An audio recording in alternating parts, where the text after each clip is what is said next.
Hello, hello, hello, everyone. Welcome to the Nocturnal Nerdcast. Pop culture in the dark. That means it's not in the light. It is in the dark. So if it's daytime when you're watching this, I apologize because it's supposed to be at nighttime. And I guess Darren didn't have his headphones plugged in, so they are now plugged in. I'm back. Good to go. Anyway, everyone, welcome to the show. It's an interesting stream tonight because I have a bunch of random stories that I bookmarked to talk about, and we're going to go over some of the stuff that you guys voted on. We got a few topics to do that as well. And Darren, you weren't here for Fantastic Four, so I would like, if possible, in a few to hear your thoughts on what you thought of the movie, because you didn't really get a chance to talk about it. So.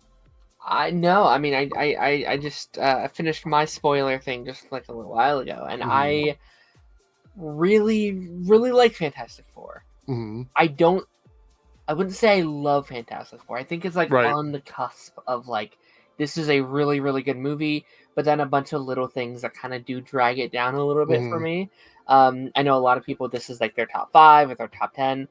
It's in my top 20 somewhere. It's a movie that I think is a lot of fun. I think it has a lot to say, but maybe just needed a little bit more of an oomph to fully get there. But I liked it quite a bit. I'm very curious how it's going to end up doing at the end of its run, because I have a feeling this is one of those movies that's going to take several weeks for it to make money. Yeah. Because again, looking in August, it's kind of a dry month, and they can leave it in the box office for another 4 weeks and just let it collect money over the next 4 weeks. Which, if I were a business person giving them, advice, I would say, leave it in and see how it does, because there's just not a lot out there.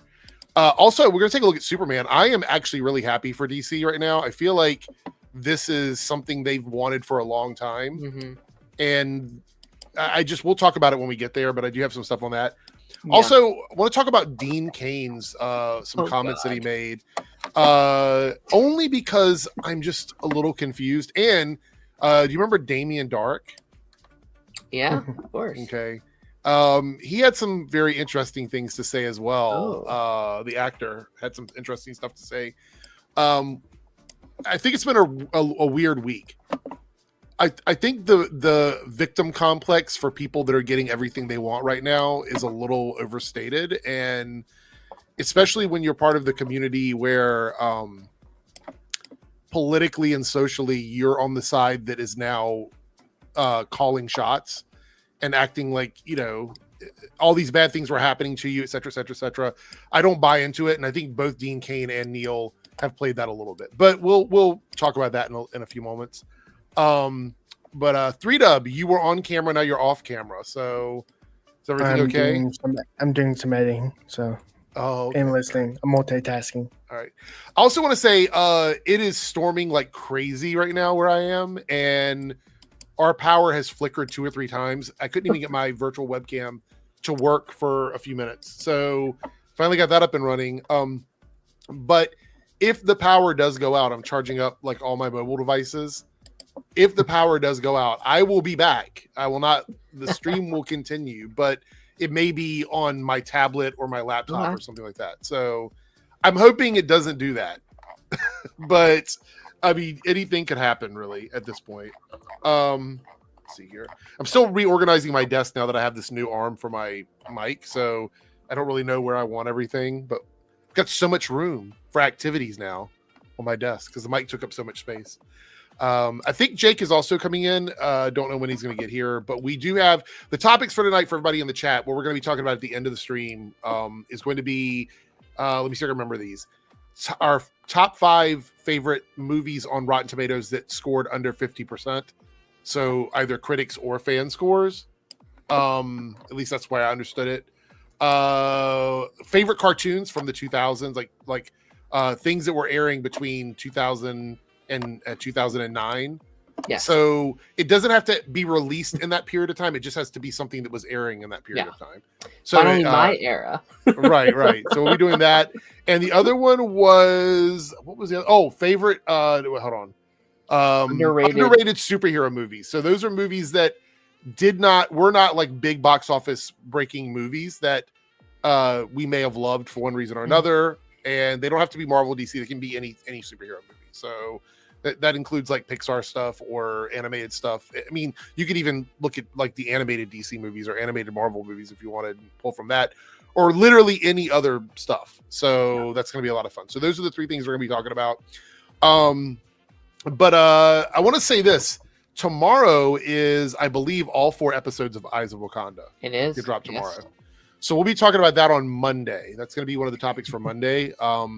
That'll give me the whole weekend to watch all of them because I'm annoyed, but I'm also happy. Like I'm excited to see it, but I'm also annoyed at what they're doing and rushing it out. I feel like this is a Ironheart thing all over again. And that sucks, really, in my opinion.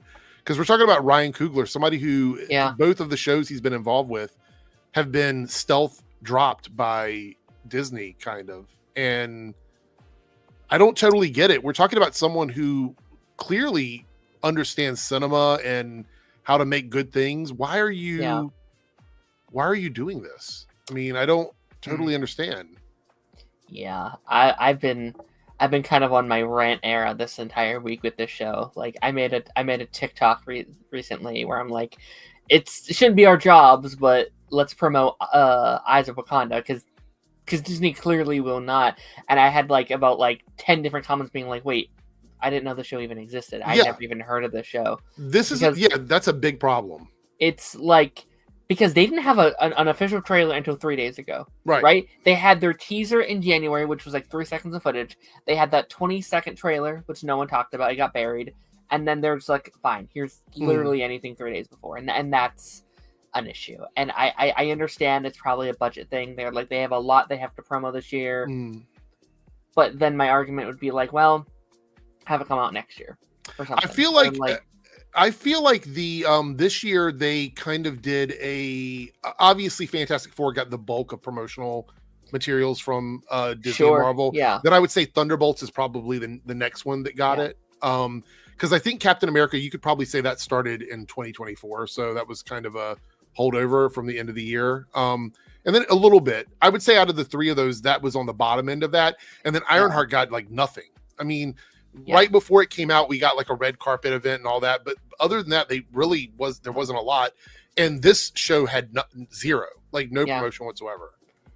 I think Disney Plus has a big marketing problem. And that goes for not just that just go for Marvel, that goes for their entire catalog, where like you'll get some stuff here and there, but so many shows come out people don't even know exist, or is even a thing. And I think that's a damn shame because they have all the resources. But they wonder why stuff isn't performing well. If people don't know about it, it's not going to perform well.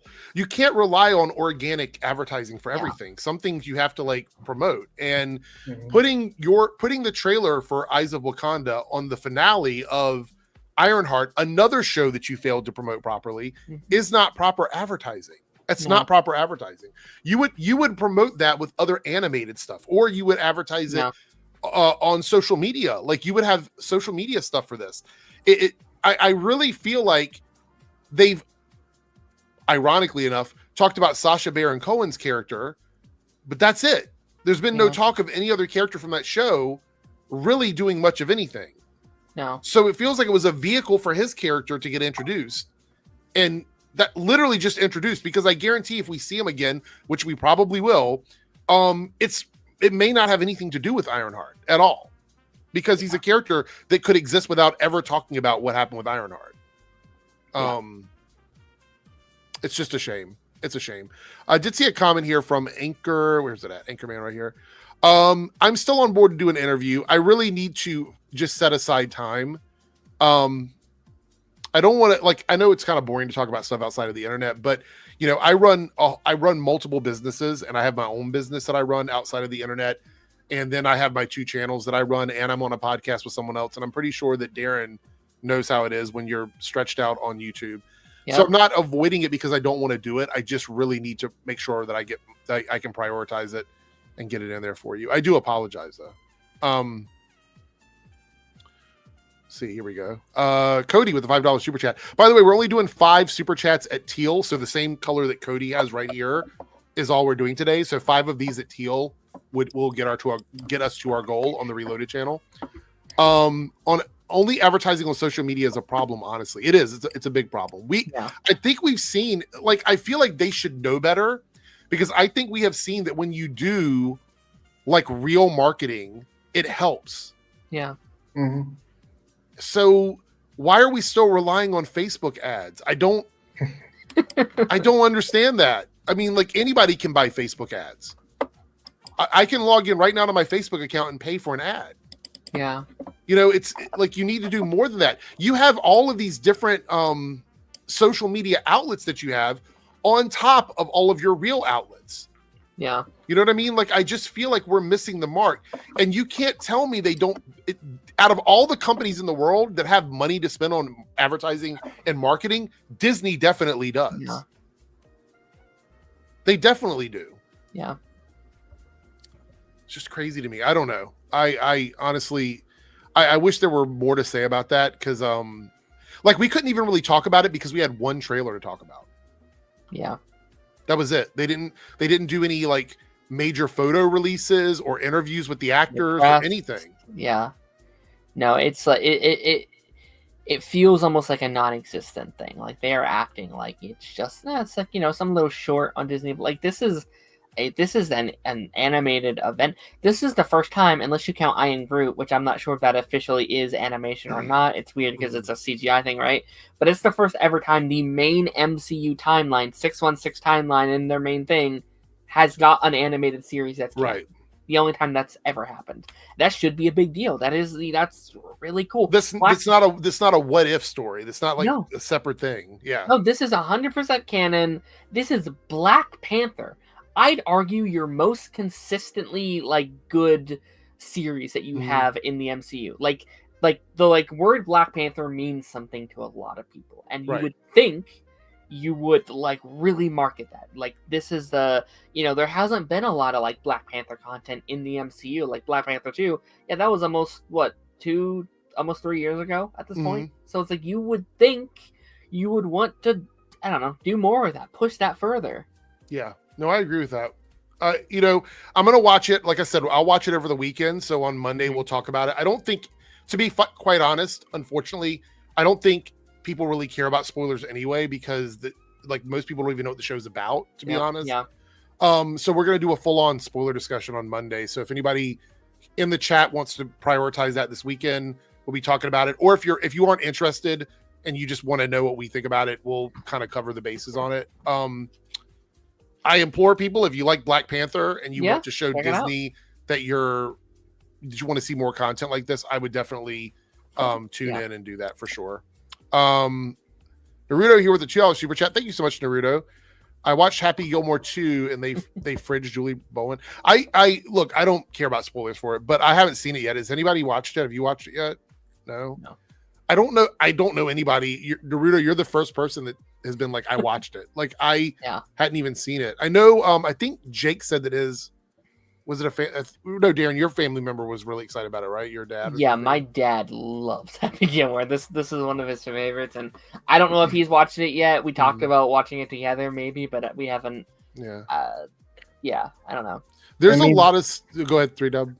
The only good thing that I've heard about it is that he made a little like nod to Cameron Boyce. I did hear that. Yeah, which was touching. I've heard very mixed things. I hear most people are like, yeah, it's a sequel to a comedy. And is it a Netflix movie? Yeah. Original. Yeah. I feel like sometimes they struggle with this genre of sequel where it's like sequel to to like early 2000s or like late 90s comedy, when it's like that comedy doesn't really exist anymore. It's a genre of film that's no longer, not to say it's not funny, because obviously humor is subjective, but it's definitely a past sense of humor. I think Adam Sandler as a whole actually is kind of like, his brand is a little outdated. You know, no complaint about him as a person or whatever, but I feel like what he got famous on is no longer, I think, kind of the main trend. So it's interesting. You know, the other thing is, I often wonder, because I went back and I watched Napoleon Dynamite, which is one of my favorite movies of that era. And I loved it for probably another 15 years after it came out. I would watch it quite often with friends. I went back recently and I put it on in the background. I was going to play some games and I put it on or whatever. And I wasn't laughing anymore. Aww. And I'm like, am I over this movie? Oh no. So instead of like getting mad about it, I just kind of turned it off. I was like, I'm just going to remember how much I loved it when I watched it before.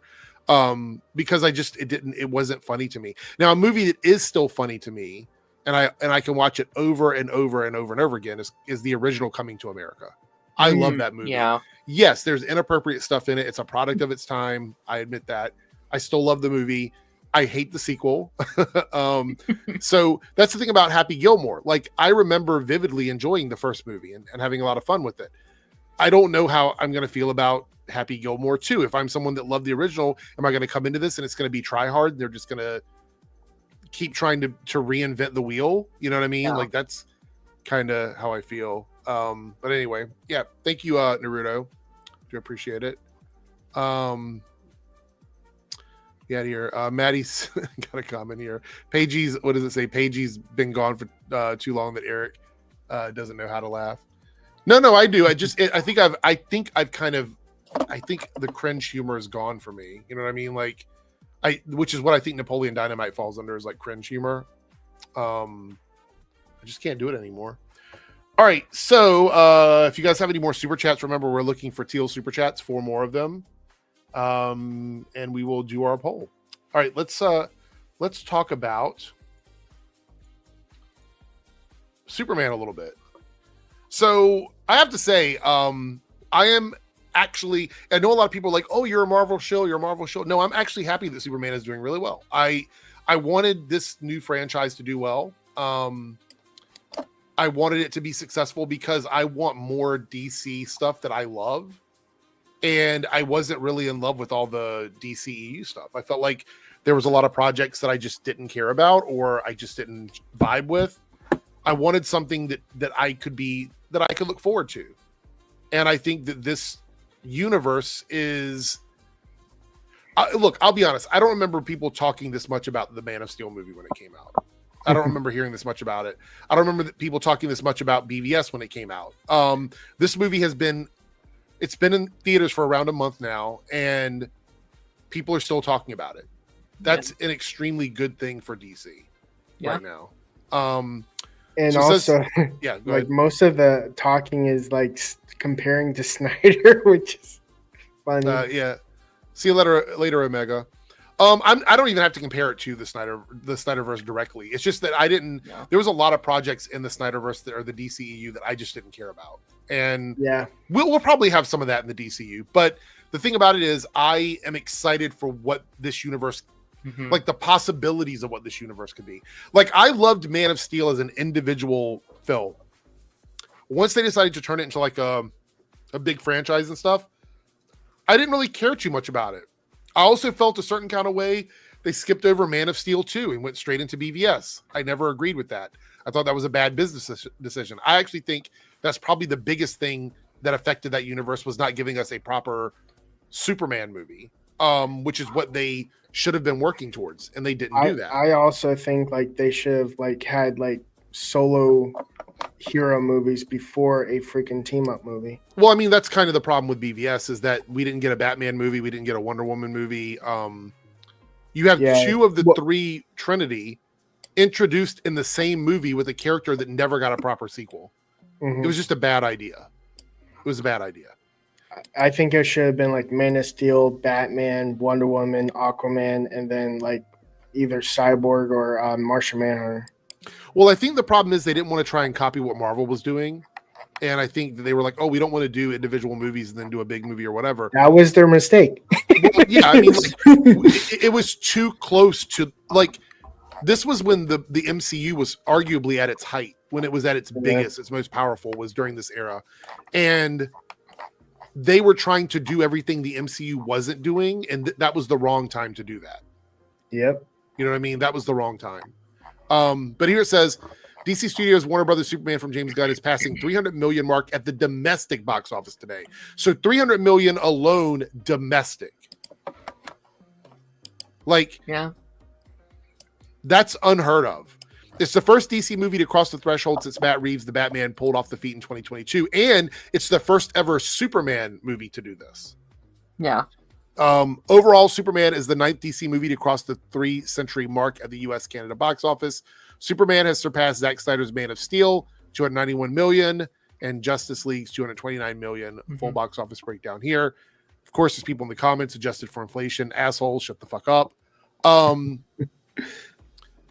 This movie is going to probably end its run somewhere between 600 and 700 million, which is right exactly where I had hoped the movie would be. Here's what I'll say is that, like, I think at this point, honestly, box office doesn't really matter at this point, right? Because, like, why have we cared so much? We've just wanted to ensure a future for DC, right? Right. Like, as long as we got the Superman sequel and other things get greenlit, I think I don't think most people would really care. I will say, though, I am a little confused about how early they are, and I know this is just the era we're in, but it goes on digital in a couple weeks. Yeah. August 15th, man. That's not... That, to me, is really dumb. I know we're in that era now where things just go on digital so quickly. I wonder if they did this with the anticipation that Fantastic Four was going to knock it out of the box office. Do you think they did that? They set the date for that reason? Maybe. Which I think is... I don't know if that's that smart, because, like, not to diss Fantastic Four, but I'm still seeing a lot of the hype around Superman. Like, Oh, absolutely, 100%, yeah. Out of the summer, it seems like, again, it's way too early. Like Fantastic Four has only been out a week, so I don't mean to say this, but I think it ultimately is Jurassic World, Superman, Fantastic Four in terms of like what the box office will ultimately end up being. Again, maybe I'm wrong. Like Marvel, Marvel's been doing a better job about keeping their movies in theaters longer, so maybe in the long run it can surpass Superman, but I think they should keep it through at least all of August. I think we should have waited. I agree with that. Also, let me check quickly here. Is it not Short Car? Was that a fake thing I saw? If so, I apologize. Short Car said it wasn't a confirmed day. Okay. I saw it. But if not, I'm sorry. I apologize. Okay, so here's the issue. I don't know if this is going to beat Jurassic World. Let me tell you why. Jurassic World is almost at 800 million already. So it's going to be tough to beat that. I will say this is going to be one of the lower Jurassic World films, but I don't think that's because of the movie. I think it's because of the economy, honestly. Because I mean, in a good economy where people are spending a lot more money, it would have already hit $1 billion by now. Anyway, and also Jurassic World also normally doesn't have this much competition. Like true. Like this is what we've been saying all summer. I said I thought all three would do really well, but not as well as they could have done by themselves. Could you imagine if these would have all gotten like a 3-week window between each film? Yeah. Could you imagine? Look, I'll be honest. I think that Marvel needs to take DC seriously now. Like this needs to be a serious thing. Before it was like, oh, we'll just put our movie out and it doesn't matter because DC is DC or whatever. I think that because we all said here, how many streams did we do where we're like, this is dumb for all these movies to be this close together? We talked about it over and over and over again. Yeah. And we're not even people that work for studios, but for me, it was very obvious that overlapping these movies was a bad idea for everybody because you're taking an already like small pool of people with money to go out and watch these movies, and you're trying to spread it out over 3 films. Now, again, I think Fantastic Four can still end up making a ton of money if they keep it in the box office long enough. But they kneecap themselves. And I think Superman did a little bit as well. I think if Superman would have waited a couple of weeks after Jurassic World and then Fantastic Four would have waited until August, I think we would have been in a different spot with all these movies. For sure. And I think like I do think it is the like 2 comic book movies is what's really bumping people. Like I think people were fine seeing Jurassic World and then one of these comic book movies. I think both comic book movies is a bit much, even for me. Like going into like Fantastic Four, I was excited, but I was feeling less excited because I was like, well, I'm still in the hype of Superman. Like I'm still down talking about that for a couple more weeks. And let's not pretend that people don't have a lot of money to spend on movies, and putting these movies all out in the same month is bad. I mean, like, I'll be honest, when we were talking about it, I was like, well, it's a good thing we don't have to go to the movies in August for anything because we've already like tapped out for the month, you know? So yeah, I feel like that's definitely a thing. But right now it looks like the number one movie of the year is that Niza 2, which is the Chinese film that made 2.22 billion. Nobody's beating that this year. No, nobody's. I mean, okay, Avatar, maybe, but I think it would be extremely difficult. I don't think Avatar is beating it. Like that's the highest animated movie of all time. Yeah, like I don't think Avatar is going to do as good as Part 1 and Part 2. Like it also depends on how it does overseas. Right now, we're seeing a diminishing interest from Asia over Hollywood films. So. Somebody was saying the other day, we were streaming, they said they should start focusing more on like the Latin America market and other territories like Brazil and places like that, where because Brazil actually loves superhero media. They should really ramp up like getting people to go to the box office in Brazil. They have a big Comic-Con there as well. Anyway, Lilo and Stitch is the second one with 1.2 billion. Minecraft movie is very shy box office of the $1 billion mark. 100% hit $1 billion with the home VOD. Jurassic World Rebirth is coming up on 800 million.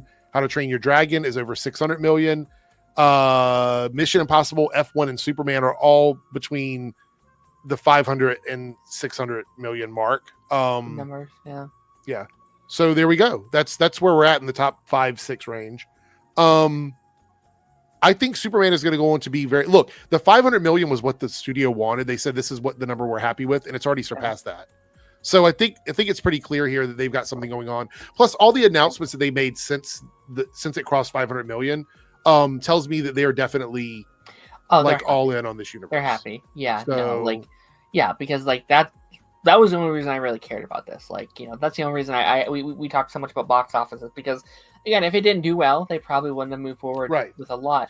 So it seems like they are plenty happy with at least a starting ground for these numbers. Yeah.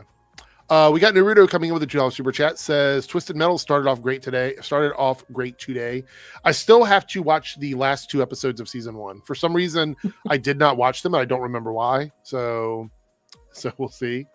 I have some news about Fantastic Four that we didn't get a chance to talk about last stream or whatever because I saw it wasn't confirmed, but now there's there's a confirmation of it, which I think is really interesting. And we have Ronan is in the house. What is up, Ronan? How you doing, Ronan? And I don't know if you guys talked about this or not, but okay, so I've gone over this several times when it comes to the box office, and I've tried to tell people, and Darren, 3Dub, I know you guys have been exhausted by me talking about this, but I feel like we have to bring it up now because now outlets are reporting on this. I have said that the box office isn't the final say in how much money a movie makes or what they've saved on production budget because there's always other factors that come into it. And so we've got a confirmation here, and I thought this was interesting. Let me pull this up over here. And this comes from Deadline. Marvel Studios made 170 million in media value from global brand partnerships and promotions for the Fantastic Four First Steps. Yeah. Which means, and this is what I've said before, they didn't pay for those promotions. Yeah. The studio made a deal with these companies, and the companies paid Marvel to promote this stuff. They paid for the IP. Like when you go to Burger King or you go to Little Caesars or you go to any of these other places, Marvel doesn't pay them to put those characters on their boxes. They pay Marvel to put those characters on their boxes, and then or they do it for free. One or the other. It's either they pay Marvel or they work out a deal between each other. Yeah. So the brands involved include Little Caesars. We know because I had one of those pizzas. Zillow, if you're buying a house, Fantastic Four house, Pop-Tarts, General Mills, Citizens Watches, and more.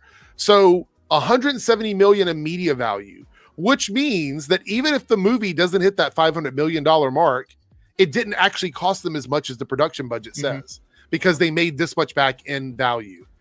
Jake has arrived in the building, and there he is. So this is something that doesn't get discussed very much, is how much money behind the scenes gets exchanged, which I understand. The channels on YouTube and a lot of the TikTok accounts and Instagrams and stuff, they make money by calling things flops. So they're just going to keep calling stuff flops no matter what. But the reality is that we are not privy to all of this. I have to, give a shout out to Marvel or whoever it was that provided this information from the studio to them for doing this, because this is something that doesn't get discussed enough. So now when we look at these box office numbers and we go, oh, it's cost them $200 million to make the movie, which means they need $400 million to break even and $500 million to turn a profit. That's not always the case. No. I think there needs to be a goalpost change for people, because now, yes, like big box offices is important. If it does terrible at the box office, then that's not good. But like, I do think a movie making 400, 500, 600 isn't always the end of the world for them, especially when VOD exists. A lot of people, especially, I'll be honest, there's a lot of, a lot of the online culture now is like, well, I'm just going to react to it at home, or I'm going to watch it at home. I'm going to sit with my family. And I think that's where the Marvel fandom is right now. I think, again, like a lot of us go out and see it, but I think a lot more people are like, I'm waiting for Disney Plus. And I think they have to calculate that. I think they have to be like, well, it did this much on streaming. It did this much on streaming. Look at Captain America. Did not do very well in theaters, but when it hit streaming, took off. It was like trending for weeks. Yeah.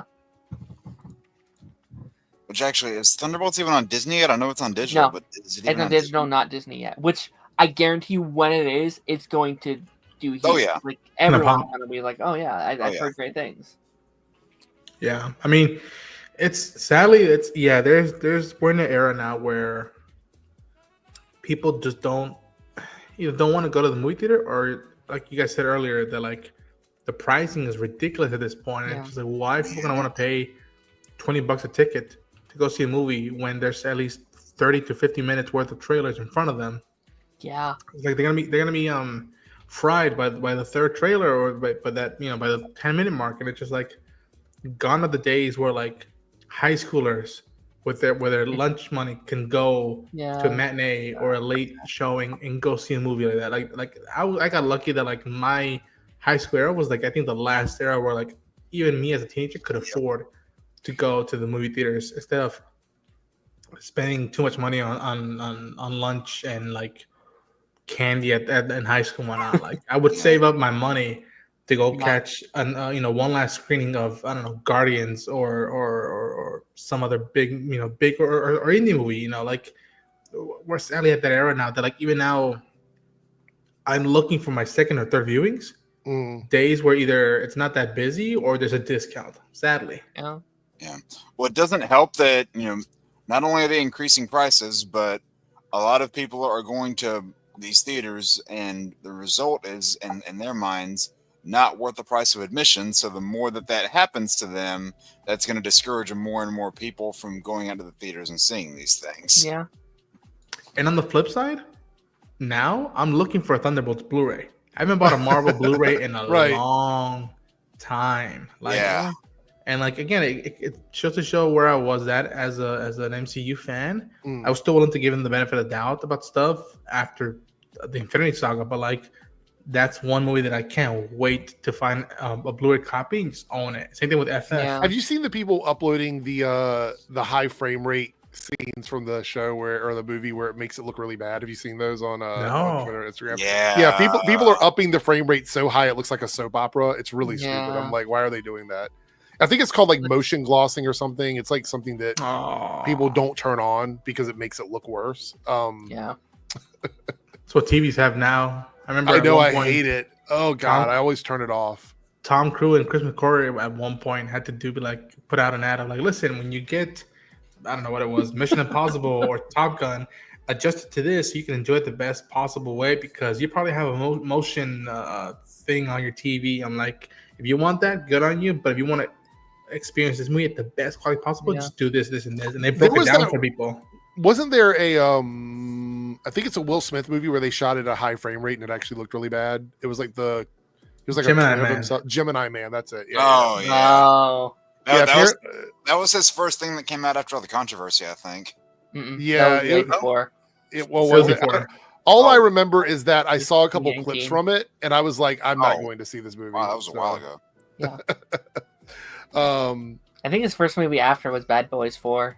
That's it. Okay, I'm sorry. No, wasn't it that Apple TV black and white movie about like, I think it was about a slavery or something like that. I don't know. I remember it was black and white. It was by Apple TV. It was right after the smack. Oh, okay. I didn't see it. Sorry. Apple TV went through a rough period, but now most of their shows are pretty good. So, they went through, all right. So let's talk about Damien Dark here.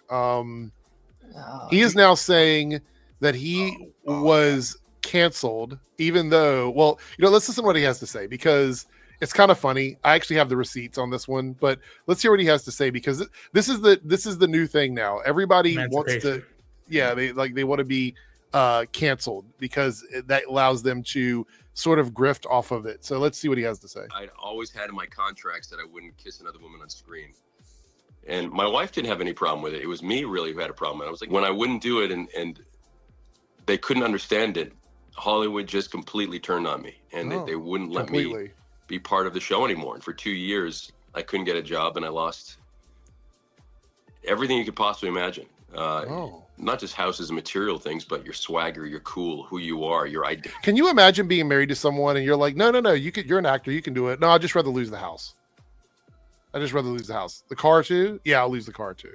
You know what I mean? Listen, I like them as an actor. Whenever he popped up something, I'm like, hey, it's Neil McDonough, cool. Him choosing not to want to kiss another woman because of his love for his wife, I respect that. Yeah.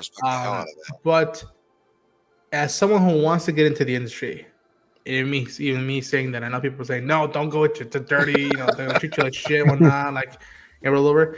I also going into it be like, you know what? Even though I want to do movies, I want to do TV, that's not the only thing I should have an avenue open for. Like something I've been looking a lot into in terms of not just as someone who wants to, get into the industry, but as a fan, Audible, audiobooks, scripted podcasts. Is like there's so much you can do as an actor, animated stuff that doesn't require to be physically there or whatnot. Like how many people of us that we are fans of don't do much live action and just have as much swag, if not voice acting, cartoons, video games, things like that. Like there's I think Troy Baker, Ashley Johnsons of the world have just as much swag as Pedro Pascal and I don't know, Sydney Sweeney or whoever the hell else is big right now. Like there's more to it and whatnot, and I hope he's really not leaning into this whole thing of like, I'm gonna leave Cali and go to Texas or whatever just because it's punk rock and they don't want me anymore. Like if that's the case, I feel bad for him that he is that way, but I hope his meter wasn't just movie and TV. I hope there's more, because there's a lot more to fight there. And again, they're not just Hollywood. I mean, there's Broadway. There's lots of places to go to act where you can kind of do your own thing. You know what I mean? Yeah. How many people have gone internationally and become big stars internationally than in the States? Is this a new interview? It can't. What were you gonna say? I was gonna say that particular comment he's made about the whole wife and the marriage bit. He's done it 1,000 times. That's not new at all. No, it's not. But this is a recent article podcast thing or whatever that he did. We'll finish the statement here. Hold on. Identity, everything. My identity was an actor, and a really good one. And once you don't have that identity, you're kind of lost in a tailspin. And I was in a big, ugly tailspin for a couple of years. So I want to point out. Let me sort of explain my position on this or whatever. Okay.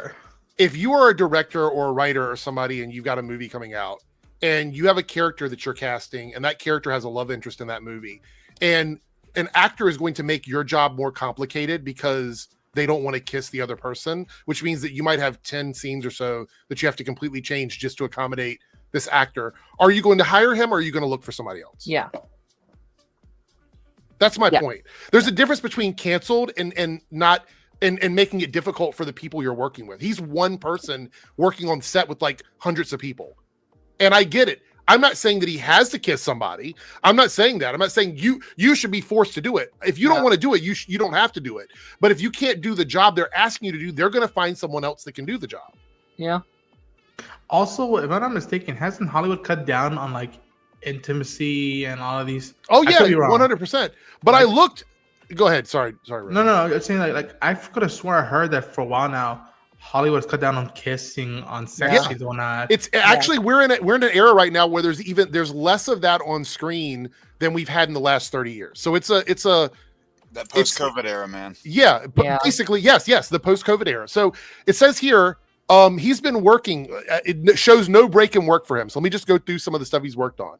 Damien Dark from 2015 to 2016, and then 2016 to 2020. He was on Van Helsing from 2016 to 2021. Project Blue Book from 2019 to 2020. 911 and Lone Star in 2020. Tulsa King from 2022 to 2024. He played in American Horror Story in 2021. He was in Paul Blart Mall Cop 2 in 2015. Greater in 2016. He's had roles in several movies, including Game Over Man, Sonic the Hedgehog, Resident Evil, Welcome to Raccoon City. He's been on The Warrant Breakers Law from 2020 to 2023, Boone in 2022, The Last Rodeo in 2025. I mean, it's just he's not been at a loss for. How are you consistently working but you lost everything? There's something's not. The math doesn't math. I forgot he was in the Sonic movie. Like that's what I was going to add. It's like, not trying to minimize his feelings, but like when I think of him, I think of an actor who's always working. He's the actor where I'll be watching something random. I was like, was that fucking Damien Dark? What the hell is he doing here? So it's like this to me. Again, I don't know all the behind the scenes thing. I bet there is plenty of examples of him losing work because of this stance. Right. But it does feel like a thing where it's like he's bringing it up for sympathy. I doubt very seriously that someone said, you have to kiss this person. They probably said it's in the script. If you want to do it, we'll give you the job. If you don't want to do it, that's fine. But we're just going to find someone else. I think that's probably the conversations. 100%. This also doesn't appear to be like a John Barrowman situation where you get quote unquote canceled for just being difficult to work with. He still looks to have work, unlike Barrowman, who hasn't really been in much since. I just don't understand how you can lose everything but still be working consistently. Like get a different agent at that point. Yeah, and like, go ahead, Darren. Yeah, Roden, go ahead. Oh no, all I was gonna say that like, him talk about the swagger. I get that. I at points, so part of Ego Me does want to do all this cool stuff and whatnot, but, and again, that's not shouldn't be just excuses and whatnot. A little bit probably, but like we just got out of 2 strikes. We're in the post-COVID era. A lot of stuff shifted, and again, there's play. I could have swore I saw an ad of him in Tulsa King, so I'm like, he's in Tulsa. Yeah, he is. And like, if he wants to be on a consistent basis in the radar of social media and shows, then you need to find a show that is consistent on a network or whatnot. That is something that's also big on social media too. Like if you want to get jobs, you want to be on shows where they've got a big like chat on social media where people are talking about it. And he's just not been on those shows anymore since the Arrowverse anyway. I mean, I feel like that was the downfall or whatever. But Maddie here with the 199 super chat says he wants to act so bad that he's acting the victim. That's my whole point is, look, I understand you have convictions. You do. But you have played characters that have murdered people. So how far do your convictions go? Like, is it the fact that you don't want to be perceived as someone who is quote unquote cheating on your wife by doing it in a movie, but you're okay with playing people that are mass murderers and stuff? Like, I don't understand where the line is drawn. I do think it's just a marriage thing. Like, I do think that, like, some people take that very seriously, but apparently his wife doesn't, which is weird. Why wouldn't his wife doesn't hold the same position? But that's also I remind me a little bit of when I've seen and shopping, how people really want a discount on something, and they're willing to make a line and wait it out until they can get it until they get it. If you do that, you can't complain that you're getting skipped. Yeah, and it's like how badly do you want that discount? Right. If you do want the discount, you better wait until Hollywood is a hungry industry. People want jobs, they want gigs.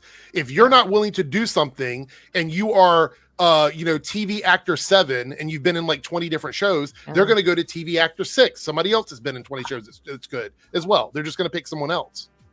And this might probably come across very rude. And I do apologize in advance to him here. But like, he's not necessarily the actor that's inherently going to be having a lot of love interest, I guess, is kind of what I'm getting at, right? I was going to mention that as well. That like, it's he's no longer like prime real estate for like love interest storylines. You know what I mean? The dad of stories. He's the grandfather. He's whatever, like the boss. Right, like he's almost 60, yeah. And again, not saying he can't have love interest. Sure, we just watched the Superman and Lois that had like Sam who had a love interest, right? Like it does happen for sure. But I want to address Jason quickly though. Kissing isn't always like real. Like they can turn on a camera and make it look like you're kissing somebody when you're not actually kissing them. Yeah. He just refuses to do any scene where he would look to be kissing. As far as I know, he is like hardline. That is not something I will do, and that's fine. But you're not going to get hired for those jobs. Yeah. And Serenity brings up like dad could have a wife, and 100%. But also, how often are like older parents in media making out or like kissing with each other? Not. Well, a lot of ones these days, like even if they, leaving that part aside, a lot of them are depicted as single dads who went through a lot of marriage problems. So you don't typically see that. Sure. Yeah. The only time I've seen that is either like in Game of Thrones or like in one of the Taylor Sheridan shows, like Longman or Tulsa King or stuff like that. And like, I don't know. I respect the choice of him not wanting to do that, even though his wife is okay with it. But I'm also like, again, from the outskirts perspective, there's a reality of like almost it's like finding a regular job. How open is your availability? I'm going to hire you to work at the drive-thru, but you refuse to hand people sandwiches. What are you going to do at that point? You know what I mean? Like, am I going to accommodate you for that and let someone else do that? Hire another person to do that along with hiring you, or I'm just going to hire somebody that's going to do the job. You know what I mean? I don't know if that's the same example though. I don't know if that's the same example because when you hire somebody to drive through, their primary job is to hand out people sandwiches. Whenever you hire somebody for an acting thing, there's not an intimacy scene. Their job is to act. There's not an intimacy scene always guaranteed with everything. It's not, but their job is to act. That's why you're hiring them. If they can't do the acting job, they can't be in your movie or TV show, right? Right, but I mean, when you get into instances where you infuriate your talent, you get okay. We'll put it another way. If you're working the drive-through and you're one of the 2 people left at the end of the night and you have to mop the floor, do you tell the boss I'm not going to do it? You know what I mean? No, I'm not. I refuse to do that. And they're like, but you're an employee. You're here working. Yeah, but I'm not going to do that. How long do you think they're going to put up with that before they just find somebody else to replace you? You know what I mean? Job descriptions don't always cover every single thing you're going to be expected to do. Is what I'm saying. Sadly, yeah. Yeah, Go ahead, Dan. Yeah, and I think it's just something you have to be open about. Like you said, like the director has to be open about that right now. It's like, okay, this is my resume, this is what I've been in, but this is kind of my thing. And again, he's found a lot of success with this. Well, that's what I'm saying. Like he's complaining about it, but he's been consistently working. So we're arguing about like whether or not he has a job when he literally has a job. Like he's literally working. Like he has found an incredible gimmick of I played the villain. He plays a really damn good villain. He plays in that role and like incredibly. And like what Jake was saying, like, yeah, it's possible there's not a love scene or whatever, but he's found work without that. So I don't know what the complaint's about. Is it because he wants to play in roles where there's a love scene and he doesn't want to kiss and so he's mad about it? Bro, if that's the case, you just got to like, you're in love with someone, but you're not going to show them any physical affection on screen. That's not going to work in most stories. Like you're going to either have to hug them or hold their hand or something. And I know he says kissing is where he draws the line, but like, is there other things he won't do? You know what I mean? Like what are some of the other issues he has? Because kissing is not the only intimate thing you can do with someone else when you're married to somebody. Yeah. You know what I mean? Like, I feel like that might be the hard line in the sand, but that connects to other things. Like, how far are you willing to go? Are you going to hug someone? Are you going to sit with them and put your hand on their leg? Like, where are you drawing the line at? Yeah. I don't know. I think it's okay for him from a personal perspective. I respect that. Yeah. I just think that complaining about not having jobs when you literally have been working nonstop since 2015 is crazy. Yeah, I think he just kind of phrases this wrong. Like, I have no problem with any of this if he doesn't play the victim, right? If he's like, this is my stance on Hollywood and this is how I feel, and turn it into more of a like inspirational messaging instead of like, this is what Hollywood did. Not like a cry for attention. Yeah, for sure. Also, like, I think it had to do a lot more with the swagger, I think, of how he feels. Yeah. Do you want to talk a little bit more about that, Ronan? Like, you were saying something about that earlier. Like, could you like go a little bit deeper with that one? And like, again, it goes into, you know, if you draw a line in something in a medium that requires to you be able to learn how to fly, to skydive, to swim, to hold your breath, to all the stuff that the acting may or may not ask of you. If you draw lines of stuff, find a way to pivot. You know, if I was in his shoes and, you know, took away the kissing stuff, if I'm in my adulthood years and I'm planning on having kids, if I get a show, the big show, I might be away from home if they're not shooting in LA or in New York. And so what I do I choose to move the family over? Do I choose to, you know, bite the bullet and be away for a while? And what does it do to the kid? Or do I pivot and be like, you know what?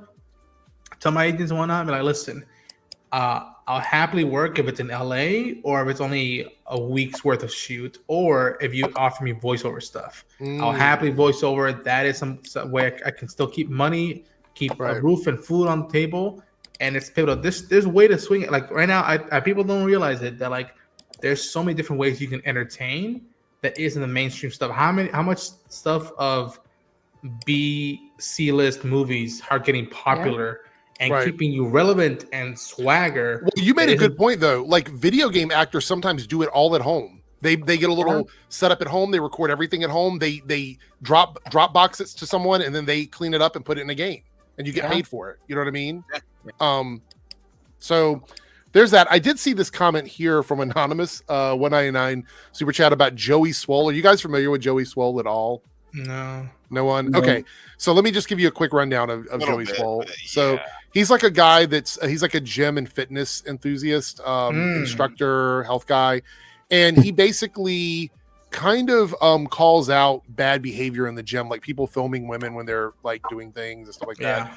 Like, he's one of those guys, and he got really big for like basically being right all the time. Wait a minute. Like, wait, is this because of the Hogan thing? Is that what this is about? Well, it's not just that, it's the follow-up to that as well. Oh, okay. So, but anyway, yeah, he was doing that. And I guess he's like most, I don't want to call him a meathead because that's kind of a derogatory term.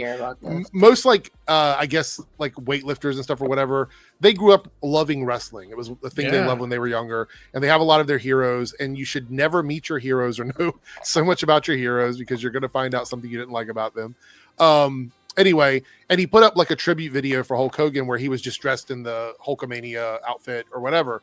Now, growing up, I was a fan of Hulk Hogan, but he's kind of a shitbag like later on in life, and I just kind of stopped following him. But I know when he passed away, a lot of people were doing these tribute videos where he did that, and then people called him out on it, and his first response was downplaying it and using the term colored people in the video that he made as a response. And it didn't go over well. Okay. So a day later, he crashes out. He makes a video where he crashes out and says, I'm going to quit making videos altogether because of all the good I've done for black people and Asian people and all this stuff. He's a white guy. So he's like, all this good that I've done for them and one thing, and then you guys cancel me. Fuck it. I just won't make videos anymore, whatever. He like literally crashes out about it and says, well, I didn't know that he had done all that stuff. It's like, dude, well, then if you didn't know and you made your video, the correct response is, okay, people are saying this to me. Let me go see what it is they're talking about before I jump on camera and say colored people when I'm talking about people like, black people and stuff like that. Like, why would you do that? Why not just look it up first before you put your foot in your mouth, which is what he did. So he crashed out. Anyway, I don't follow his content like that, but I see his stuff show up on TikTok and Instagram all the time and stuff. Not only did he put his foot in his mouth, he doubled down after that mistake. He did double down. Yeah. 100%. People don't realize that a lot of these folks, if you choose to, you can do both. Acknowledge the impact the individual made in you, but also don't deny that they may have caused harm, and that's the living legacy now. I mean, Right. there, don't have to say much more of how much people listened to Michael Jackson and how much stuff is different They now. still listen to Michael Jackson. They still listen to Michael Jackson now. Chris Brown, he can beat people up, and they're still like I work as a DJ. They still request his music every fucking time I'm working. Women are coming up and requesting his music, knowing that he beats women. It goes back to that thing of art versus artist, and again, Braveheart, one of my favorite movies of all time. Mel Gibson directed that, who's had his wild card days in front of all of us in 4K. It's something that people tend to forget, that if you choose to address someone, attribute them, don't shy away from the flip side of it.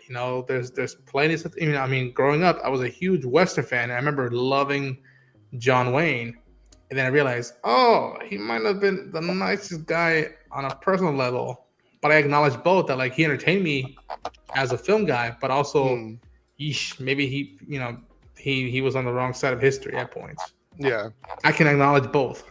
Yeah, Harry Potter's another one, Christian. Harry Potter's another fandom that has to deal with that. Yeah, something you grew up with loving, and then you find out the creator does a bunch of shit you don't agree with, and you're like, what am I supposed to do at this point?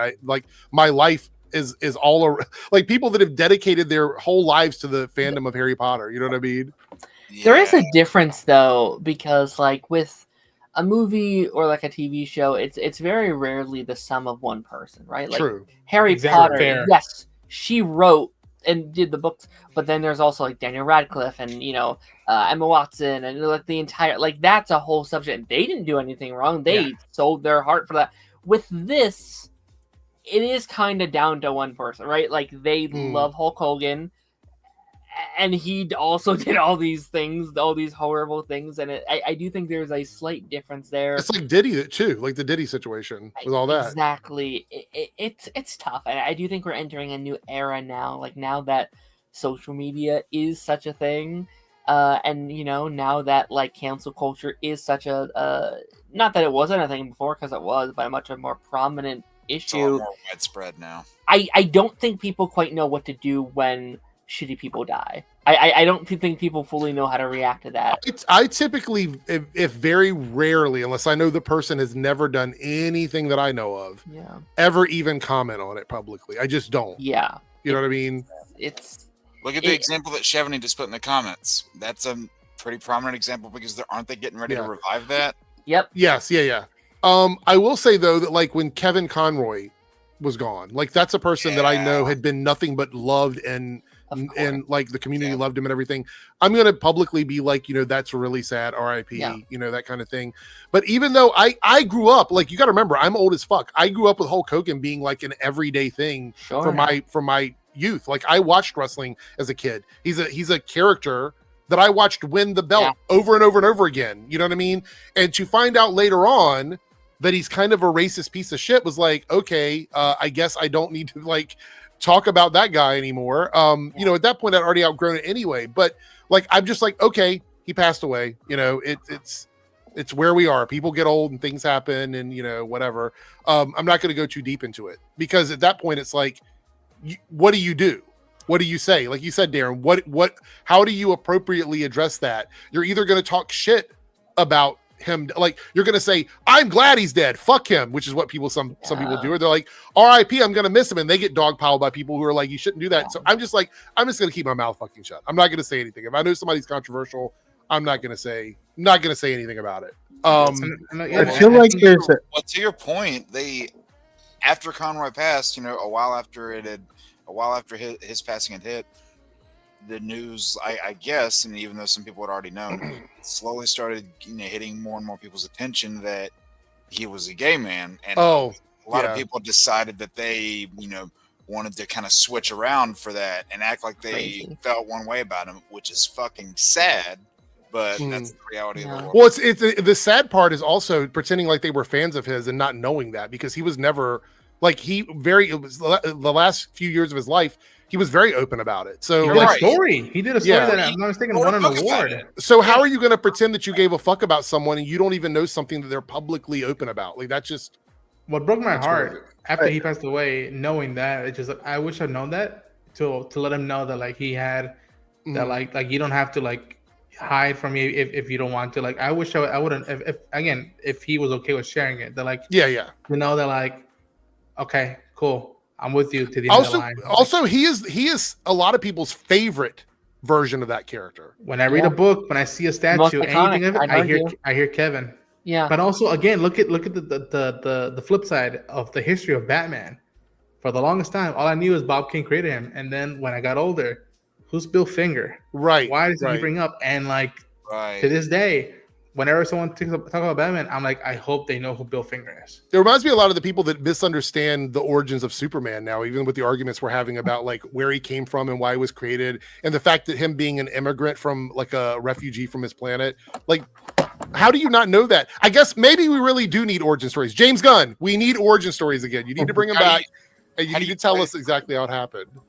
How do you play the character and not know that? I know. Well, we got some Dean Cain news to talk about, by the way. I saw the title. I was like, I hope they've done that already, but I guess not. Yeah. No, we're going to get into that. This is the other thing I wanted to talk about because I have a lot of thoughts about this. So this came out the other day, and I was like, should we cover it? And then I'm like, we'll cover it tonight since we don't have a lot of stories, and I feel like I do want to address it. So Kevin Feige says Captain America 4 underperformed at the box office because it was the first without Chris Evans. Now, I dug into the interview because I wanted more context. There isn't a lot more context. We know this was a meeting behind closed doors, and some of the information came out from the meeting. I'm pretty sure there was more stuff discussed. Pretty sure there's more stuff discussed about the movie, but this is the one thing that sort of like leaked out about it. And it's kind of frustrating because not only are Anthony and Chris friends, like they're real life friends. Chris was very supportive of Anthony picking up the mantle, just like Steve would have been supportive of Sam picking up the mantle or whatever. Yeah. And so there was this real life synergy between them that kind of felt like it transferred between the characters in the movie and the TV shows. I think this is a very what word am I looking for? Reductive take on why it underperformed, because you could argue that anytime a movie does a sequel or something like that, it's not going to do well because of something that was connected to the first movie or the first franchise or whatever. Like you don't have to tell us that that one of the reasons why the movie probably had an uphill battle is because one of everyone's favorite characters had been killed off or disappeared in the universe to the point where he's no longer acting as that character. What you should have done, Kevin, is you guys should have worked harder to establish Sam as this character without making all of the mistakes you made, which, by the way, the Falcon and the Winter Soldier, and Darren has agreed with me on this. I don't know if anybody else agrees with me on this, but I feel like that should have been the fourth movie. Yeah. Yep. That should have been the fourth movie. Then that movie, because you retread a lot of the ground in the movie. You retread the not feeling worthy of the shield. You retread the material. And the material there is better executed of him becoming a captain in that show than in the movie. Yeah, like, Mackie is a star. He deals with real people there. There's better arguments. There's better moments of discussions of like why you shouldn't and why you should. Like, to me, I go back to it. Pledge allegiance to that, my brother. Or no self-respected black man would ever want to be Captain America. That scene has not been topped yet when it comes to Sam Wilson taking up the mantle of that. And like, I 100% agree. Like that. And again, I think that's, if Kevin really wanted to put a label on why it didn't work, it's just like, it's not Mackie. Bro. It's the material he's given to him. If it was Mackie, we wouldn't have liked him all these years. He's the one reason it worked. The only reason. This is what I've been saying for months. Like, even before the movie came out, after the show, I know a lot of people like to really harp on that, speech he made toward the end of the show. I personally don't have an issue with it because he really gives the people a reality check. He says, hey, you have the power to make all these decisions that can change the world, but who's in there with you? Is it more people like you, or is it the people you're going to affect? Right. And for months, I've been saying, before and after the movie came out, is Sam Wilson Steve Rogers? No. Is Sam Wilson Captain America? Yes. Yeah. Yeah. 3W, what were you going to say? Oh, sorry, Brian. No, that's 3W. I was going to say, like, it should have been like a Falcon movie, like, instead of like just straight to Captain America, because it felt like it needed the the transition, like him Well, just that's why I said Falcon and Winter Soldier should have been the fourth movie instead. Well, and also it will kind of like there was a little back and forth with Tom Holland where he's like, you haven't made a Falcon movie? Well, I haven't seen the Falcon movie, basically. I'll be honest, I don't think a Falcon movie would have made a bunch of money. No. I think it would have been like, I just feel like it should have like been a Falcon movie first. I think on paper they probably ran those numbers. I don't think there would have been enough money to do that, and it also would have been a regression. The character would have regressed because they had the Falcon and Winter Soldier show, so it wouldn't have made any sense for him to go back to be Falcon in the movie. Like that wouldn't have made any sense. Like you could take all of that length in the show, which is like 3 hours. You could shave a little bit off of that and then just make it into a movie. That could be. The Flag Smasher storyline could have been pared back a lot. They could have even changed it completely and just made it the whole like who's battling for the title of Captain America. That would have been that would have been enough. Even with the quote unquote prominence, and I use that word loosely, that they gave the Flag Smasher storyline by the end, that was still probably the weakest part of it because they weren't doing a whole lot and then had to really rush its conclusion by the end. I also want to point out, and I know it didn't matter too much in Thunderbolts because of the role that he played. But if they would have made this, again, just like the Falcon and Winter Soldier, if they would have made this like a buddy cop kind of movie with Falcon and Bucky together, working together, because people love that show, I would have kept that same synergy going into the movie. That's what I would have done. People love those characters, and that would have been your hook. Especially right after Endgame. Like obviously, like, let's pretend COVID isn't a thing. This comes out 2020. It's the first movie after, I guess, Far From Home, which I don't think should be part of the Infinity Saga, but like this is like the first proper start of the new saga. I'm not saying it's a billion because I don't think it's a billion, but I think it does very well. I think it does really, really well. It's an easy win. I mean, and again, even it only would have been a 2-year turnaround from Endgame because it's still released in like late 2021, so it still would have been a 2-year and some change turnaround, which isn't bad. Have been a cheap movie. Like Captain America should not be this like massively, especially one that doesn't have super soldier power. He's basically an Iron Man Captain America, right? But like it's an easy way to get a win with these two. The other thing is, I just double checked because I had to like think back. The Falcon and Winter Soldier came out in 2021. This movie came out in 2025. We had no Sam as Captain America at all in any mainstream projects between 2021 and 2025. And now we're only going to get him in 2 movies.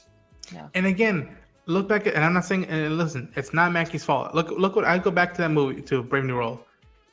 Ross says, I want you to lead the Avengers. I want to bring back the Avengers.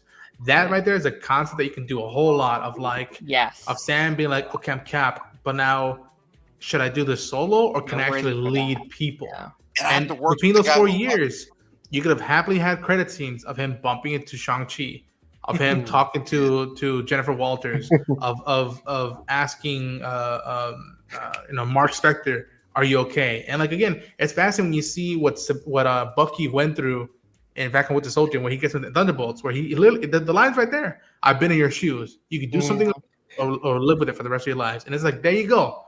That's all you need to do with that squad. It just helps something because he learned something from Steve and from what Sam told him. Do the work. To go on what Ronan said, the perfect scene that I was thinking of with Shang-Chi is him going to the bus stop to get on the bus and then like literally bump into Sam as he's walking out.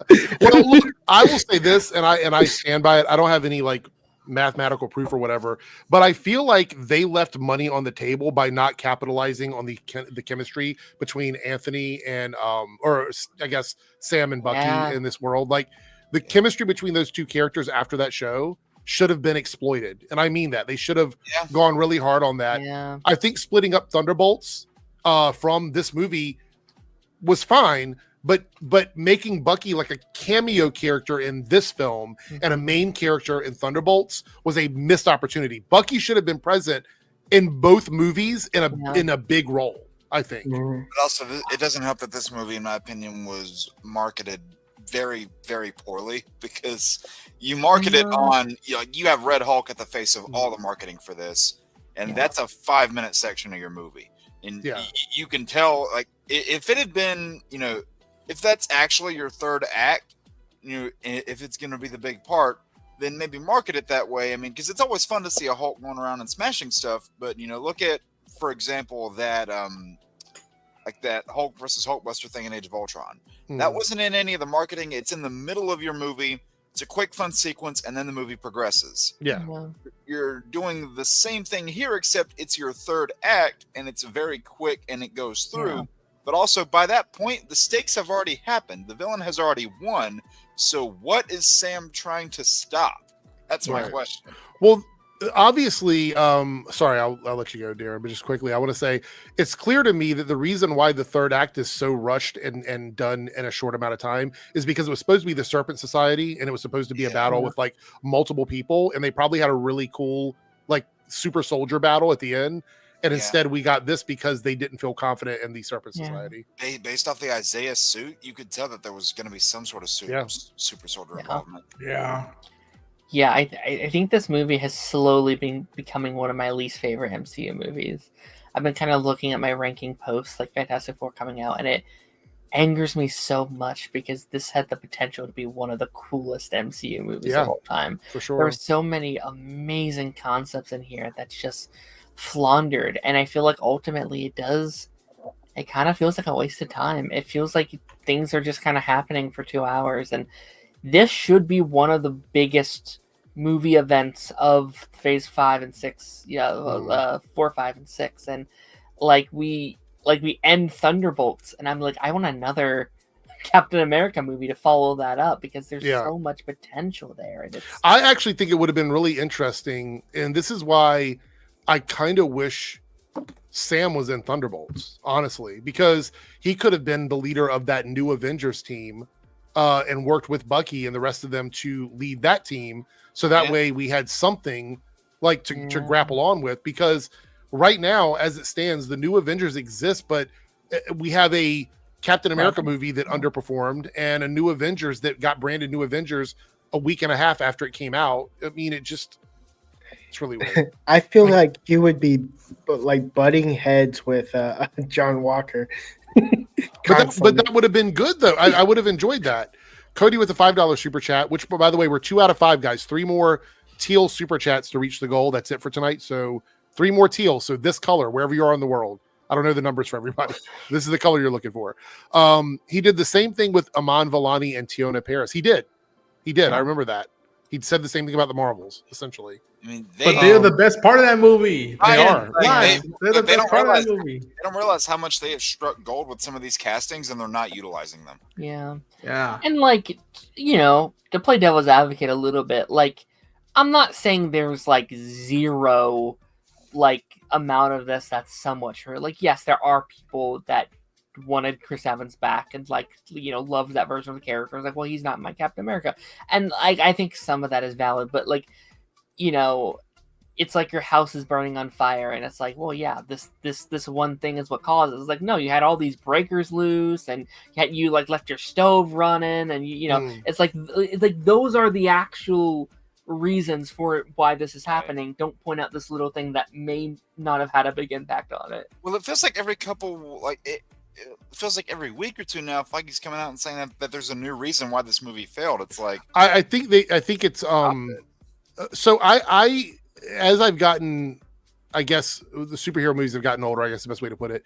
I kind of operate more on optics and vibes than anything else. So what I don't think he understands, and maybe he doesn't, he doesn't care, is saying something like Captain America 4 underperformed at the box office because it didn't have Chris Evans is not necessarily an inaccurate statement, right? Yeah. But the optics are, you're saying that it underperformed because a black man was leading the movie. That's the optics that you're getting here. That's the marketing optics. So when you say the same thing about the Marvels, and you're like, this movie didn't perform well because the white actress was the draw and the 2 actresses of color were not, then you end up in a situation where, again, it's optics. This is what it looks like to other people. You have to be very conscious of the way you say things. And I think saying things like this without cognitively understanding what it does to the ecosystem of the fandom is negligent. And you have a lot of power. Kevin Feige has the most power. And I will agree. So I feel like the Marvels also suffered from a similar problem to this movie that they seem to keep ignoring, which is that Captain Marvel was an IP that made you $1 billion. Now, we can argue all day why that happened, but it did. Captain Marvel made $1 billion as a movie. If you're an executive, it makes no sense to go, now I'm going to take that branding and throw it in the trash and bring out a movie where the title has no connection to her as a brand, and it just throws her together with a team of characters that no one knows from the movies, and think that that movie is going to also make $1 billion. I don't know why they thought that. I always felt like, why not call it Captain Marvel and the Marvels, or the Marvels, Captain Marvel 2, or something that signifies that it is part of that brand, because branding means a lot, especially to the general audience. And the fact that they did that, and they go, oh, that's not the problem. The problem is the white actress is great and everybody else isn't. Yeah. Like, that's just that's an issue for me. And like we see this a lot, especially at Disney, where it's a lot of pointing fingers. It's a lot about like, well, this thing didn't do well, but it's because of blank. And like, I think ultimately, if you look at the Marvels and Captain America, ultimately, it's because it had bad word of mouth. People saw it. They said, hey, we don't like this thing. If it's valid or it's not, we don't like this thing. We call this a bad movie. And so other people don't go see that. Who is that on? That is not on these actors. That is on your directors and your CEO. That is you, Kevin Feige. That is ultimately you. And I know there was a lot of things at play that wasn't his fault, but ultimately the blame still will ultimately go to you because you were in charge. Yeah. You have movies that go, through, especially those sort of reshoots and development, how like something in a Cap 4 situation. It makes me wonder, if this was the product we got, then what were they trying to quote unquote fix? Yeah. I guarantee half of the MCU movies we've ever seen were not the movies that they were originally trying to make when you were. That's a given. Yeah. It's to the point that it's a little like, we have that new quote from like Kevin Feige being like, yeah, I've never finished a script before starting. It's like, holy, that's shit. That is the problem, because even going back to something like, I'm gonna use this as a reference point. It's coming from my favorite guys, so yes, surprise. But I look at what Sam Raimi said for the third Spider-Man movie and how he was kind of pushed into a corner with that one, and he said, and I quote, "They had to start working on it before it was ready." And if you do that, then you can tell that whenever the movie comes out, you're getting microwave storytelling, you're getting stuff that doesn't flow together right, and it ends up automatically, or not automatically, but as a result, you get a mess. Yeah. Like, this quote breaks my heart. Like, if he actually said that, then it's like, I'm disappointed in Kevin Feige for saying something like this. And like, guess what? A big movie that's coming out next year might go through the same thing in The Mandalorian and Grogu. Oh, it should have stayed as a TV show. Oh, see, if something again, if it goes bad in the box office, or if reviews go out the wazoo, oh, it should have stayed as a TV show. Oh, Pedro isn't a star. Oh, Star Wars is dead and whatnot. It's like, no, if you're choosing to do something like this, make it work as a movie as a whole. If it's part of the universe, you throw in a detail in there as a nod to those who followed.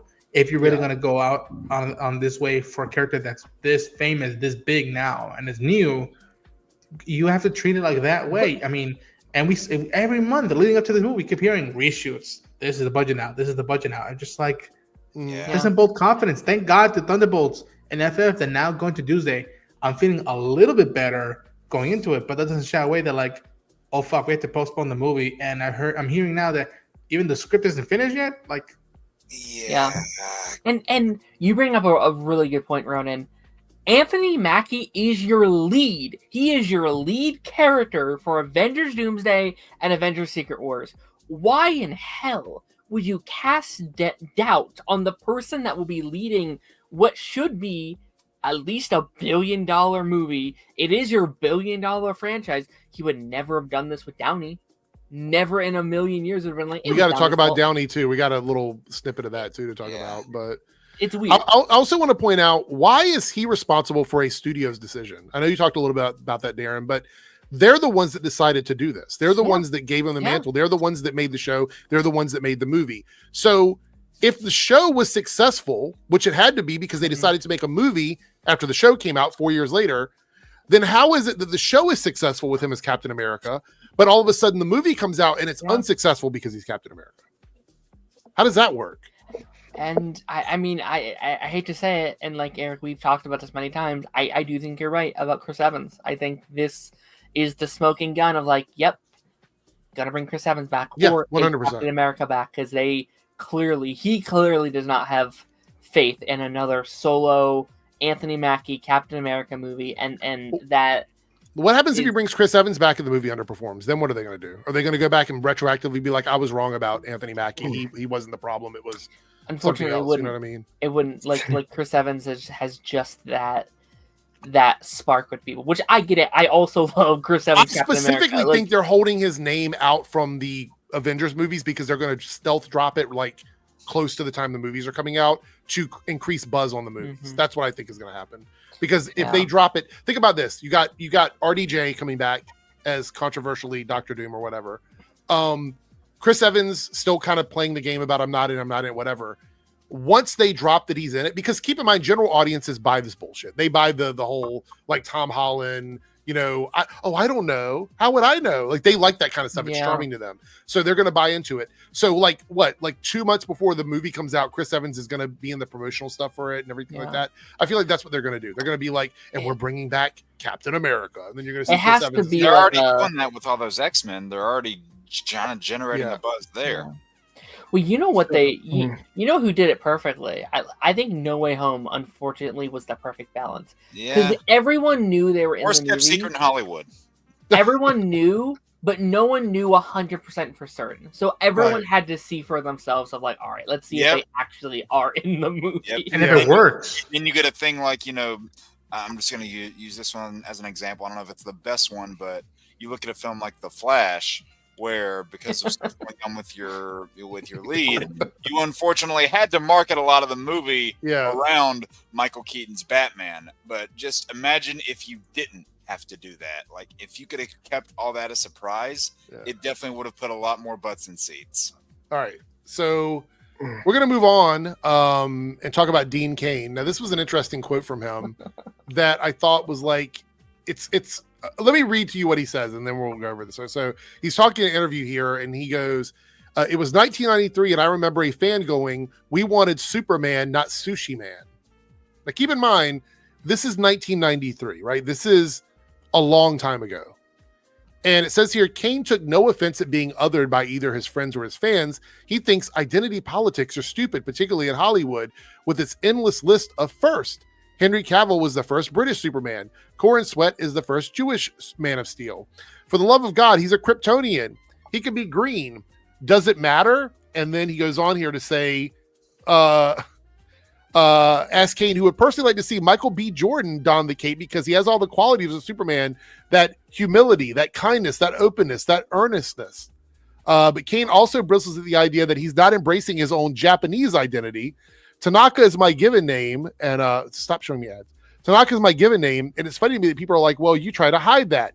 It's tattooed on my ankle, he says, pointing to the kanji characters that spell his name in ink. My family was interned in the Minidoka internment camp in Idaho, and that was a horrible injustice, but I don't think that I deserve any sort of reparation. So, but look, I want to be honest here. By you mentioning this in this interview, this is social reparations to what you're talking about, because you're bringing this up to sort of prove that you understand identity politics because your family went through something. And this is awful. These are awful things. Yeah. Calling him Sushi Man is awful. Those are one of the things that I would have been like, you shouldn't say that about him. It's fucked up. That's what I would have said.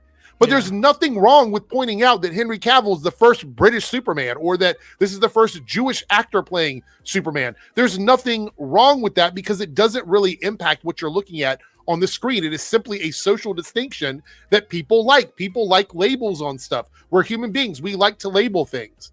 That's why it is. But then he goes, he doesn't care about identity politics because he's Kryptonian. He could be green. And then he champions Michael Jordan being Superman, which would ultimately be, touted as the first black mainstream Superman, right? So he says he doesn't want to get involved in it, but then he just talks out of both sides of his mouth.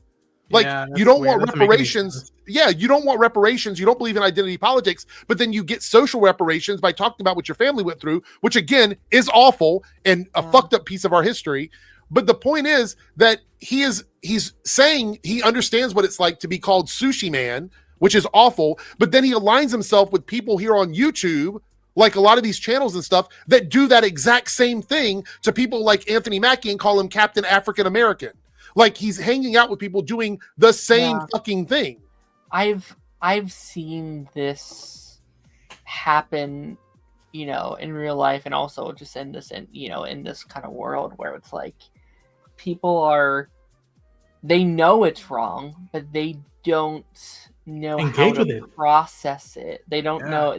They're so indoctrinated by it, and it's like I don't like this thing. This thing is bad, but they somehow have gotten to the wrong destination. It's like they took the right path, but someone kind of took them right off, and they ended somewhere else. And they're trying. I think it's somewhere along the way they were convinced that things that make them unique are bad. Yeah. Right. They've been taught that because you are Japanese, we don't have to give you anything special. And to them, in their mind, that means they shouldn't even talk about it, right? You shouldn't even bring it up. Like whatever your heritage is, you shouldn't bring it up, because if you bring it up, then you are asking for us to do something for you because of that, right? And I think they've been convinced of that. And that's unfortunate, because I love hearing people's identity stories, things about them in their lives and their families. That's interesting to me. I think the world is very boring without that. So when you have people that do this, it's sad. And that's why it disappoints me every time I hear him like act almost very opposite of Superman. Not saying it has to be that way 24/7, but have an awareness that, like, dude, you had in the 90s had an impact on a generation playing Superman. Mm-hmm. You say, for the love of God, he's Kryptonian, he could be green, doesn't matter. I'm like, I don't know. Ask maybe some kids, some Japanese American kids in the 90s, if it meant a lot to them. They're like, yo, there's someone who looks like me, but then looks like me, and he's playing Superman. He says doesn't matter. I'll say this right now. Doesn't matter. Y'all know how much Pedro means to me. Mm-hmm. He plays Mr. Fantastic. Is Reed, Latino? No, but he's being played by a Latino. That means a lot to me. And I can go back as fucking Ricardo Montalban as Khan, arguably the greatest, antagonist villain in Star Trek history, and he's played by a Latino. That means a lot to me. What do you mean doesn't matter? Like, of course it matters to me a lot. Like, look at the past few Star Wars live action shows. 3 of the main big ones are led by Latino, Latinx actors and actresses. That means a lot to me. Like, what the fuck? Like again, it's the world is so big, and you're choosing to look at it through a keyhole. Yeah, I don't get it. His life breaks my heart that like he keeps going this way, but like, fuck, man. I mean, this is kind of like a tale as old as time, right? It's like, kid gets bullied at school, kid hears those terrible, terrible words over and over and over again, subconsciously, and then when they're old enough or when they're strong enough to beat a bully, they're saying those same things to the people that are smaller than them.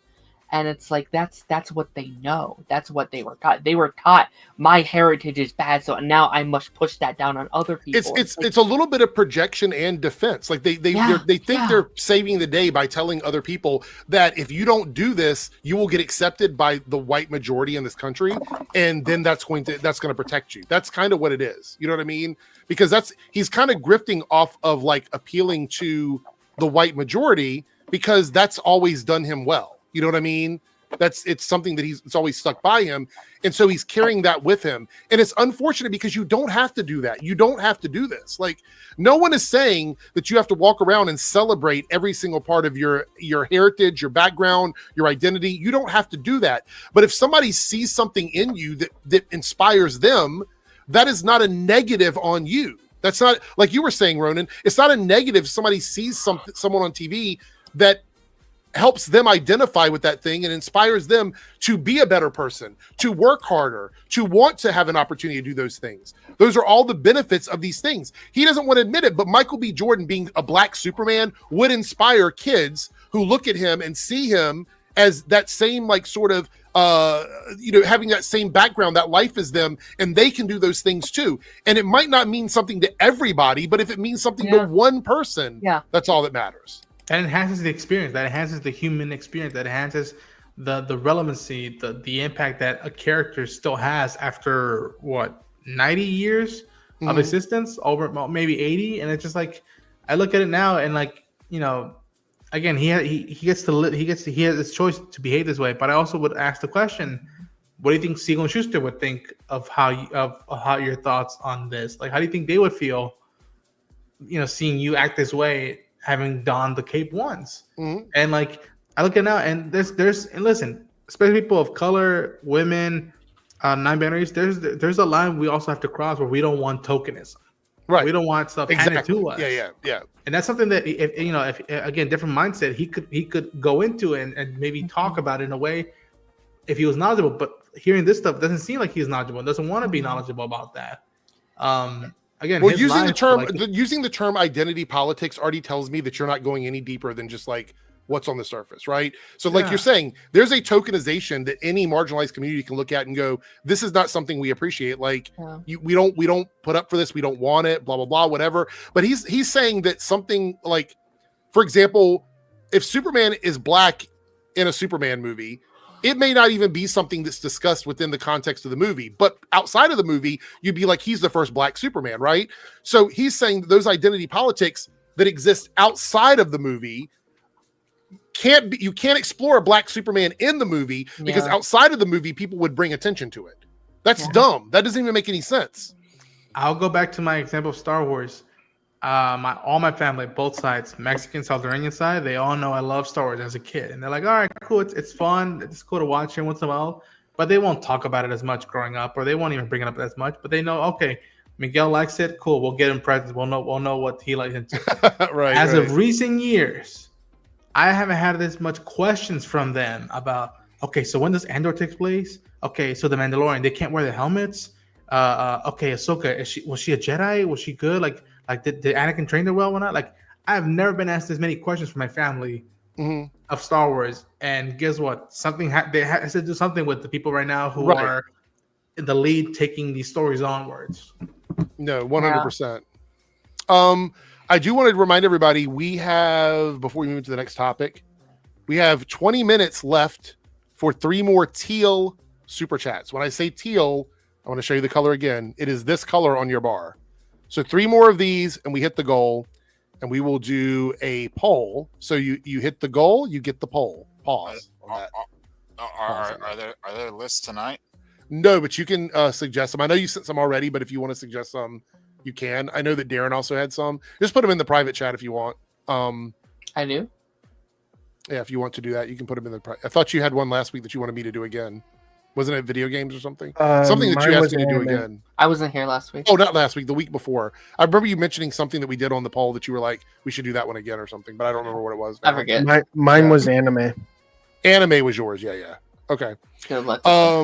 Anyway, three more teal super chats in 20 minutes, and we'll do it. Matter of fact, I'd like to do it in 20 minutes because the stream, we're coming up on the hour and a half mark.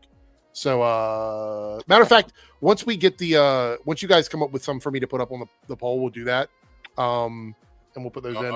Oh yeah, the video game one. I want to point this out before we move to the next topic. So you shared this one, Darren. So this is the Jurassic World Rebirth. Is coming out on the 5th on digital platforms. Yep. Were you sharing this because of the how quickly it's coming out digitally? Is that what it is? Yeah, I mean, I felt like we were kind of talking about it. I feel like it's an interesting update. Yeah. I think, I ultimately think this is actually kind of fine. I think this is a bit different from Superman because it has been out. It came out early in the month. So, I mean, I checked earlier too. It's now, like I said, it's around 760 now. Yeah. So it'll probably be close to 800 by the time it comes out on digital platform. So it's still only about a month though, which is still very heartbreaking that we're a month in theaters and it's on digital. I would have waited all 3 of these movies 2 months in theaters, to be honest. But I actually think that would bring back the love of movies if you had a longer release pipeline for them. I think this idea of everything going to streaming so quickly is we need to, as consumers, I feel like we should push back on that because it just doesn't feel good anymore. No.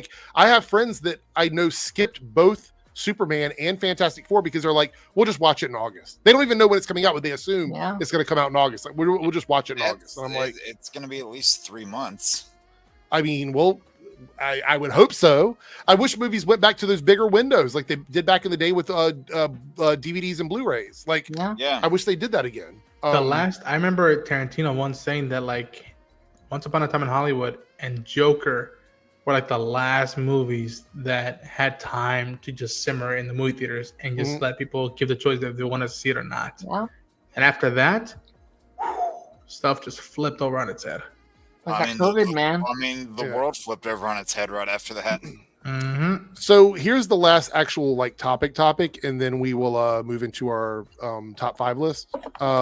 Anyway, sources say that Robert Downey Jr. has earned between $500 million and $600 million over the course of 7 Marvel movies and 3 cameos, and won't be working at a discount on Avengers Doomsday. Now, I want to point out that he doesn't have to, because they're bringing him in because they want a $1 billion movie.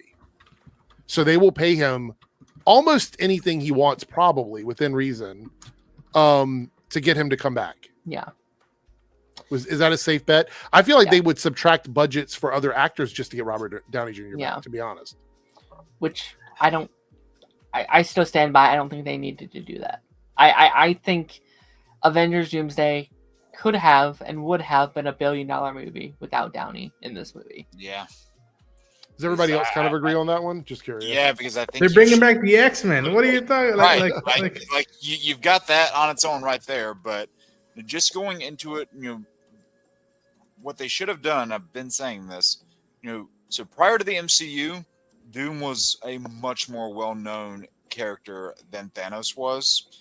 And I think that you should have sold this movie on Doctor Doom as a character like you sold Infinity War on Thanos as a character instead of using RDJ's face to do that. That's a fair take. That's my take on it. Did you share the questions yet, Jake? Oh, well, so I had thought we were doing some tonight, so I just sent you a few that had already won that I thought you could recycle in. What? These are ones that already won previous polls, so I had just sent you a few of these earlier of ones you were looking at doing tonight. But I don't understand. You mean on Discord? Yes. Okay, I think you're a bit confused. I think he's asking for new stuff, Jake. Oh, no, I didn't send new stuff yet. Sorry, no. Oh, yeah, that's what I was wondering. No, these are ones that had already won. My bad. The Rotten Tomatoes one is tonight, and Underrated Superheroes is tonight. We're doing both of those tonight. Yeah. Also, Darren, if I don't recall correctly, when we watched that stream of the chairs, yes, every pop we did was when an X-Men like popped up. Like that was like the big one that like. Did you not read the messages, Jake, earlier? Right, but I thought you just said, like, when I asked are we doing this tonight, I swore to God that you said no. Tonight on stream? Yeah, I thought that's what you just said like 5 minutes ago. No. I was looking for new things to put in the poll. And then we were going to do our top 5s after we got done with this. All right. Yeah. My bad. Sorry. No. But no, you're right, Rose. I think we were all confused about what we were saying is what was happening. Probably, yeah. Yeah, but you have X-Men, you have possibly Spider-Man, you have Fantastic Four, you have Thor, you have Black Panther, you have Namor. I don't think, and if you had I think Doom as a character also just sells the stuff. I don't think you need the Downey attached to it. He is a character on their own that people he has that coolness to him that I think people want to be there for. And I again, I understand why they're doing it, and there's several layers to this. This was kind of their last chance to bring back Downey before the big reboot, so I understand that aspect of it. But I don't agree with people being like, well, this is the only way they knew how to make money. So I think that's bullshit. I don't think they trusted their brand enough for that. Yeah, and I honestly don't think they would have let those original actors go if they didn't have the X-Men in their back pocket. Yeah. Probably, yeah. Again, I'm not expecting. Again, call me hot take one up, but I'm not expecting a lot of the original Avengers to show up until Secret Wars, or even Hugh Jackman until Secret Wars, because you're getting 2 Avenger movies. You gotta save the fire for 2 movies. You can't just put it all on one. Okay, so here is the list for tonight. So if you guys in the chat pay attention to this list, if you want to do this, we need 3 more teal super chats, teal color. Okay. Top 5 anime shows. top 5 Nick cartoon shows, top 5 80s cartoons, and top 5 sequels of all time. Okay. So those are the choices. Best, worst. These are all just top, like the best ones, the best ones. Like your top 5 anime shows, top 5 Nick or Nickelodeon cartoon shows. It can be Nick at Night, it can be Nickelodeon, it can be Nicktoons. Top 5 80s cartoons and top 5 sequels of all time. So these are the choices, but we can only do them if we hit the goal. So you guys in the chat, if you're watching on the Reloaded channel, 3 more teal super chats to make this happen. What you eating there, Darren? Mashed potatoes. Nice. There you go. All right. Darren did share another topic that he wanted to discuss, so we'll jump over here to this one. Marvel Studios is holding July 23rd, 2027 on their release schedule for an untitled film. I assume you are doing this because you have a theory, Darren, on what this is. I mean, you know, we've talked about this spot for a while, and it's just like, will these spots stay? I do think it's fascinating that we know now, at least, hey buddy, that we know that there's at least one more movie before Avengers Secret Wars, and then that's just the fun of like, all right, well, what's it gonna be? You know what I mean? And I think there's a couple options. What would you say? What would be from yours? I'm still gonna stand by Doctor Strange 3. I think Doctor saying, Strange 3 would make a lot of sense. You know, he's not confirmed for Avengers Doomsday yet. He went back and forth that he is involved, he's not involved. I would not be shocked if that confusion came from they told him about Doctor Strange 3 and he confused it with Avengers. That could happen. Probably. I also don't think it's out. I also don't think it's completely out of the realm of possibility. Shang-Chi 2. Apparently, he's done. Shang-Chi is getting the same treatment that Sam Wilson Captain America's had. Like, not been used in anything. My question is, would they have?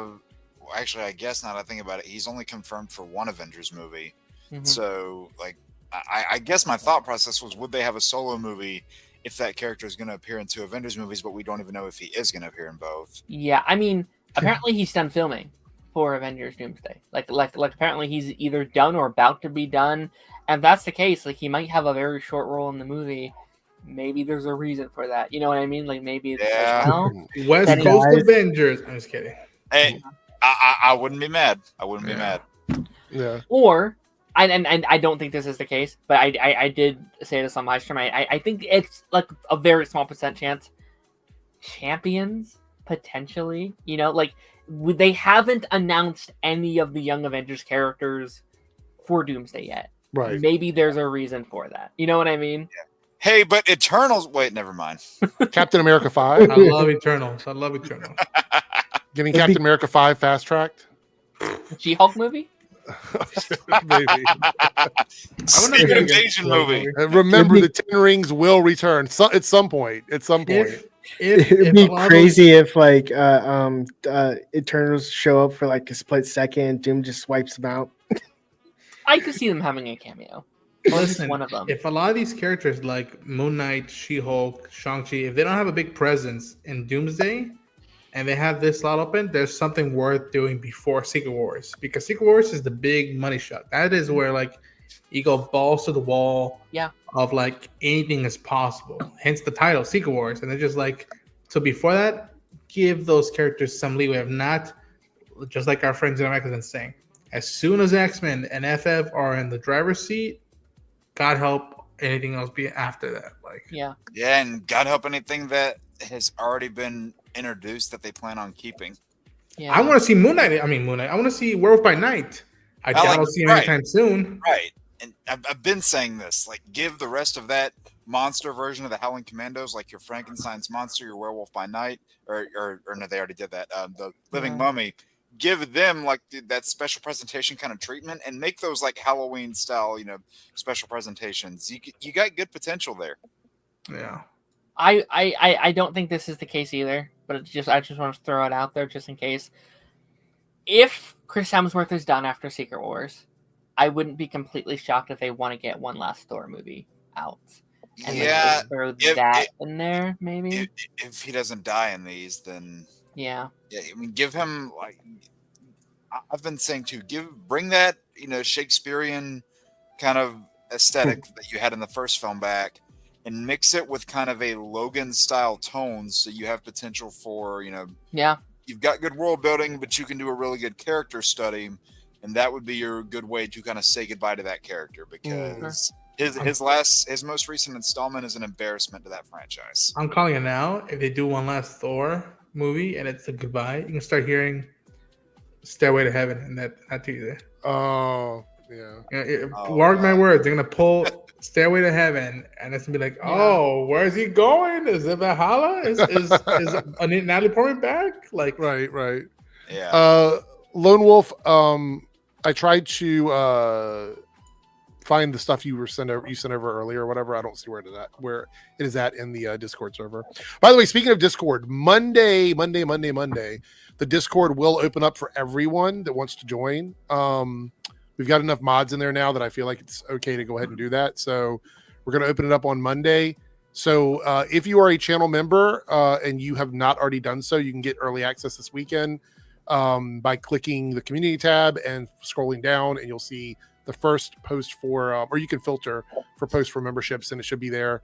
You can get into the Discord and be part of that. So that will open on Monday. So by the time we are streaming Monday night, the Discord will already been live. So I have no clue what it's going to look like in there once everybody can get in. But we'll see what's going to happen. I'm pretty sure it's going to be like, I don't even want to think about it. It's going to be pretty crazy. Anyway, all right. So I don't know if people aren't into the choices tonight, because we might not hit the goal. We might not hit the goal tonight. We only got 5 minutes left, and we need 3 teal super chats. Come on, guys, buy this pan of Domino's pizza. Do it, chat. Do it. We might not hit the goal. I guess. Look, my takeaway is that if these aren't exciting enough, they will never come back again. So, like, that's the way it works. I mean, if we do end up hitting it, I feel like those decades. I understand, Silhouette Animator. You don't have to be the only one. You're not the only one doing it. I feel like those decade-centric ones have been your real hits. Yeah, well, that's why I kind of went back to them a little bit. All right, so while we're waiting to see if we're going to hit, which one do we want to do first, Aaron? Ooh, how about we do the underrated comic book movies? That was like a. How many were we picking for that? I mean, you can do 3, you can do 5, whatever amount you want to do. Okay, I picked 5. I picked out 3. How many? I did 5. No. What did you say, Darren? How many did you pick? I picked out 3. Okay. Well, you don't. You can only do 3. Like if you do your 3, then skip over whatever. Okay. All right. So we're gonna looking up there. He's like, "What's up here that's underrated?" Does it have to be Marvel or DC? It can be. I'm as lenient to say as long as it's a superhero property. Okay, cool. Darren's like, you know what? Let's talk about a Ben 10 movie. Good. I definitely could. Wait, didn't you say all those were bad? Yeah, they're not great. There's one that's good, but he said, "What is it? Shark Boy and Lava Girl." That's what he thinks. Oh god, that one with that I guess that is a superhero movie. Oh isn't man, it? You know how long it's been since I've heard that name? Holy shit! Did you guys watch that really bad sequel they did in like 2020? I heard about it. I didn't watch it. It was that had Pedro in it. Oh wow, Pedro Pascal. All right, so let's go ahead. What is it with Pedro and being in really bad movie sequels in 2020? I don't know. It was bad. Superhero sequels. All right. Right. So I don't. So underrated. You're good. Like people are gonna have to argue if your underrated movie isn't actually underrated, because I know there's a lot of stuff that I like and people are gonna be like, that's not underrated. Right, So it's kind of like personal, like however you feel about it. But if it's a movie that was like #1 and scored like 95% on Rotten Tomatoes, I would say it's probably not underrated. Right. So what are we doing this in? I will go first on this one, and then we will go to let's go to, we'll do me and then we'll go to Jake. We'll go that way. All right. All right. So I'm going to start. I have a few options here, but I'm going to start with a movie from 2000. Okay. Is it? I saw Jake's face. I'm like, does he think I'm going to pick the one he's going to pick? No, No, you said 2000. I don't have any from there, but I feel like I know the one you're going to say. So the movie that I'm thinking about is a movie that didn't get a lot of love, but going back and watching it, I think it's actually a great film, and I will totally stand by this. But Unbreakable. Yeah, I love that movie. Love Unbreakable. I love that movie, and I know that a lot of people don't because it's kind of a psychological take on superheroes, but I like that aspect of it. I think it's really interesting. It's less of a superhero movie and more of a movie about superhero movies. Kind of. True. But I still feel like for me, it's one of those things that people kind of overlook when they're thinking back about like movies about / comic book superhero stuff or whatever. Right. I feel like it does. So for me, that's my number 5. So Jake, you go ahead. All right. So I was gonna save this one, maybe make it a little bit dramatic, but I'm gonna do this one first just in case, somebody else is thinking about it. From 2007, my first one is Spider-Man 3, and that makes complete sense. Wait, why is that? Spider-Man 3, the Raimi? Yeah. Well, okay, all right. Why do you think it's underrated? Because I would argue it's not a good movie. Okay, all right, here we go. All right. I mean, I just want to know why you like it. If you don't have to convince me, I'm just curious why you like it. So I have some bad movies on mine. So, yeah, that's fine. Okay, so yeah, but there are, I think, a lot of things that this movie gets right. I think it captures the magic of the first 2 films. I think it, a lot of people were especially not happy with, the Uncle Ben, retcon thing that happened. I was a little sour about it at first, but I was more open to it over the years because that didn't change, the core of who Spider-Man is. It didn't change the core because his uncle, was still killed that night because Peter did not do the right thing. It just turns out that somebody else pulled the trigger. And then, you have, of course, the symbiote stuff and the Eddie Brock stuff, which has been, harped on to death. I genuinely think Eddie Brock works in that movie. They've presented him as, hey, this is what Peter Parker would look like if he didn't have morals, if he didn't have an Aunt May or an Uncle Ben to raise him, if this is what Peter Parker could essentially be like. And then you get the symbiote involved into things, and that enhances the more darker, more negative qualities of somebody's character. And you see the difference in that, where you have Peter, who has some good in him, but he's conflicted because he gets pumped up full of pride and ego in this movie. And then you have someone like Eddie, who has no good in him whatsoever and is only out for himself. Is it a little overstuffed? Yes, but I would probably subtract a couple things out of there, but I get it. Yeah, for sure. I think you kind of explained it for your. I get what you're saying. Jesus. I don't disagree with some of that either. So please kill Peter Parker. Right? It's like you want to talk about people being haters today? The man literally went to God and asked him to kill Peter Parker. Oh my God.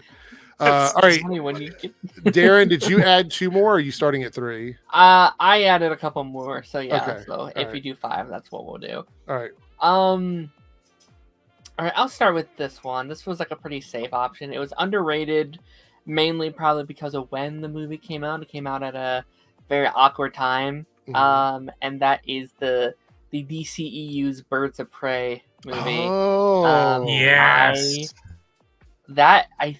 No, it wasn't my first. I think Aquaman was my first, but it was my second DCEU movie I ever saw. I remember coming out of that and being like, I love a DCEU movie, and I feel like that feeling I didn't get a lot of the time.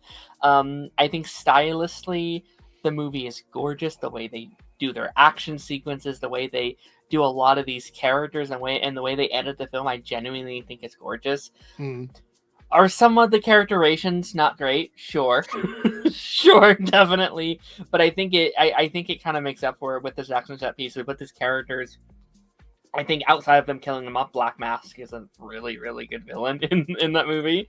And I think just because of COVID, it really just I feel like just people either, didn't see it, or some people hadn't even heard of it. I think marketing was kind of not great. There was the whole it's a 7-word title that I don't even really know what the full thing is, and then they changed it just to Harley Quinn instead of Birds of Prey, and it was like, okay, the emancipation of one Harley Quinn. I think I was like, I'm not saying all that. Yeah. I'll be honest, for me, you got Harley Quinn doing cocaine. What's not to love? That was the last movie I saw before COVID. Oh, really? I think so too. Yeah. So I remember not liking the movie when I first watched it because it was a little too wacky for me. But then after someone told me, they're like, watch it again, but imagine you are Harley Quinn in her world. And I was like, oh, Unreliable now I get it. Yeah. Now it makes sense to me, right? Like that was it. once you start viewing the movie through the eyes of like Harley Quinn, it's like, yes. So all of the ridiculous stuff that happens is how Harley Quinn views the world around her. And so for me, that's when I was like, all right, I'm sold on it. At that point, I went into that movie, and I'm still a huge Birds of Prey fan. I was reading the DC Rebirth run. I have all the issues, and I was like, we're finally getting a Birds of Prey movie. And then I walked out of the movie. I'm like, I liked it, but I feel like they lied to me. This was more of a Harley Quinn movie than a Birds of Prey movie. Yeah. And for a while, I didn't see it during COVID. For a while, I didn't see it. I remember I had bought like a specific design of a Blu-ray copy. It was just staring there on my shelf. And one day, I was just like, okay, I'm gonna give you another shot. I opened up. I was still like wrapped up. I opened it up. I watched it. I was like, it's a Harley Quinn movie. I looked at it and I'm like, oh, it's like my second or third favorite DCEU movie. Like it's like I had such a blast in the movie. And I was like, okay, it's a Harley Quinn movie with the Birds of Prey, or at least this rendition of the Birds of Prey. It was on my list. Damn it, Darren. Okay, before we move to Ronan, we are one super chat. Even though the goal ended, I'm still going to count it. If we get one more super chat, we'll be good. So, and I feel like we have time to get it. We'll definitely get one more super chat before the end of the stream. But all right. So, Ronan, do you have a list that you're going to go over here? I do have a list of stuff. Whether you guys count it or not, or whether you guys think it's underrated or not, I don't know. But I feel like it's all subjective. So feel free to go ahead and like Endgame. I'm gonna go with 2004 or 2005 Guillermo del Toro's Hellboy. Oh my God! Right. 3. I think. Oh God! Why couldn't we have 4 or 5? But why couldn't we have had a proper trilogy for that world? I mean, that was so fucking good, fellas. I'm telling you, that movie and The Prestige. If I go back to my childhood, those were the movies and Constantine, which is on my list. But those were the movies I re-rented over and over and over again. And that's a movie that still, for me, still holds up. Yeah, makes it unique. Doesn't follow a lot of the same stuff. Again, it's a very like bold thing of like the cause of the apocalypse has a choice to not be who he's destined to be, but who he wants to be. And there's so much heart. Marco Beltrami's score is stellar. I mean, Ron Perlman, don't have to say anything else. John Hurt as Professor Trevor Broom. Selma Blair, Doug Jones. Like, I have a top 10 superhero comic book movies, and that movie always is on that list. Despite how many MC movies have existed, despite how many DCEU movies have existed and will exist, that one still cracks it up because it is so unique and it's not like anything else. And it really is something from its time, but damn, that it still holds up. Good choice. By the way, we hit our goal, so we will be selecting something from the list on the poll. So thank you guys so much. The super chats we'll answer them between topics. Anyway, 3Dub, you're up. What is your first choice? This one has crossed over a few lists that we have done. It's from 2005. And I go back to it a lot because I really like it, even though it underperformed. My number one is Sky High. Oh, well, that's a good one. My childhood. Classic. Good one. Any particular reason you like the characters, or is it just a really good soundtrack? Really hits hard. Okay, fair enough. I'm actually surprised they haven't revisited that world of Sky. They tried to. Yeah. I think it's coming. It's coming. Okay, so I'm going to jump over to, this is my number 4. I'm going to jump over to, oh God, where's my list at? Hold on. Oh, yeah, 2014. Okay, it's an animated movie. And you guys might be like, it's not underrated because we all love it. But I think in the context of the IP franchise world that it comes from, that I think it's underrated. And that is Big Hero 6.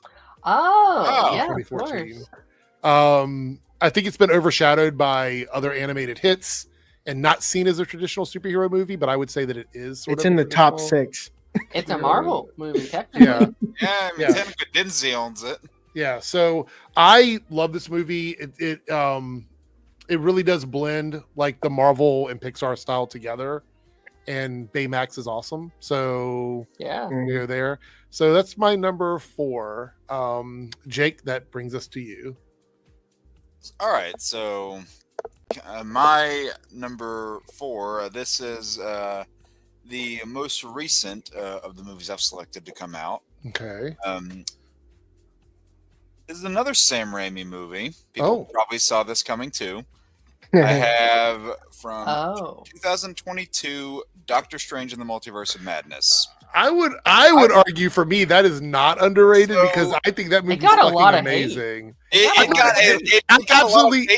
got a lot of hate, and I'll say this: people's hate for it, a lot of it was blown out of proportion. It was 100%. Coming off of Spider-Man: No Way Home, they expected a movie with a giant cameo fest, but the movie never promised to be a giant cameo fest. You teased a little bit. I don't know. Patrick Stewart's voice. You teased a little bit. And Ronan's going to break your heart, Jake. I can see it in his eyes right now. I know. And I know some people, I know Darren feels this way, that they shouldn't have, done Patrick Stewart tease. I know that, they probably shouldn't have revealed a lot of that stuff, but still at its core, I think it tells a really compelling Doctor Strange story because, coming off of Infinity War and Endgame, we all just kind of took the decision that Strange made in that movie to, essentially gamble half the universe on the fact or on the chance that Tony would figure all of this out. He made that choice on his own. He made it unilaterally. Mm-hmm. And that's kind of that plays into the theme of the movie of, was there another way? And in Strange's mind, it was the only way. Strange makes these dangerous calls unilaterally. He makes them on his own. And they even say between him and Christine, I've always appreciated the fact that you had to hold the knife, but I couldn't love you for it. So that movie takes him on kind of that character journey of, hey, I don't always have to be in control. I don't always know the best way how to handle things. Does anybody disagree with Jay? I can let other people handle the reins here, but also it does, in my opinion, this movie handled Wanda, I think, better than any movie prior had. Because they kept shying away from how dangerous she was. And they just really shied away from how potent she could be as a foe. And I don't know. I loved a lot of what the movie brought. It just felt...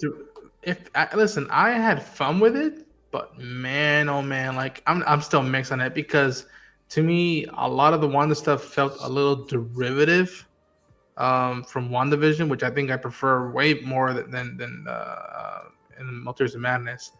I still think that if they were willing to show Patrick Stewart, they were teasing higher cards up their sleeves, which again, that's in my point of view. And again, it's the Multiverse of Madness. That's the title. And also, again, this is post season 1 of What If.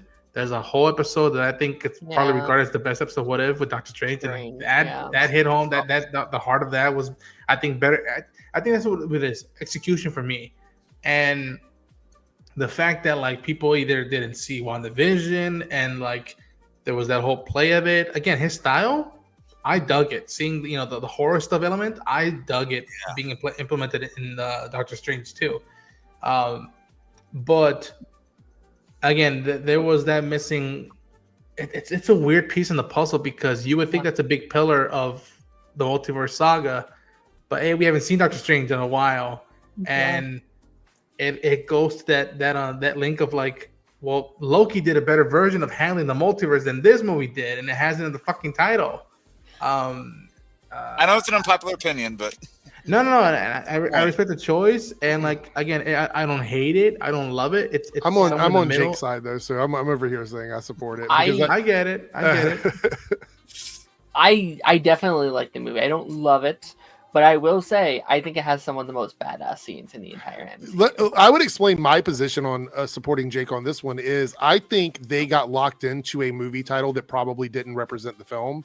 I think Multiverse of Madness was a mandate from Marvel and Disney. I think the Multiverse of Madness was if you put in the initials, it spells mom, and that's the whole movie. I mean, maybe, but I actually think that. So we know that movie went through some changes in the film right before it came out. I think that the title was something they.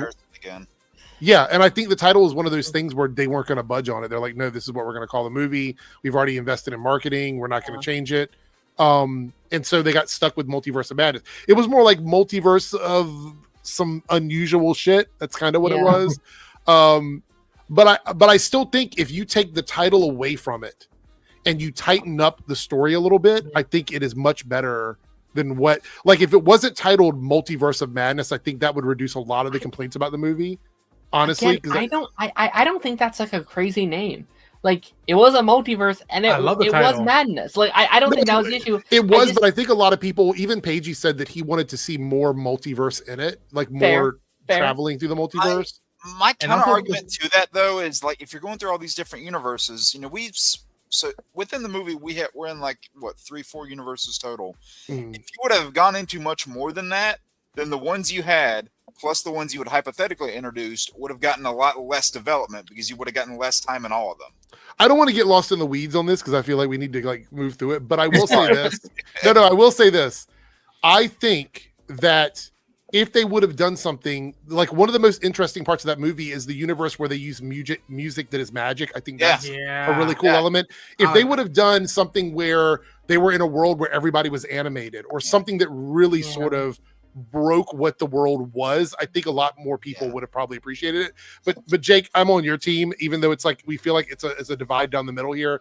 That's fine. Maybe you're right. Maybe it is underrated, even though it almost made 900 million. Maybe you're right about it. I don't know. It feels like we got the reverse of that though. With it almost made $1 billion actually. I think you can be like popular and still underrated though. Like no, you can be. You can be. Yeah. So Darren, what is your next choice? Sorry, that took a minute. Is it controversial?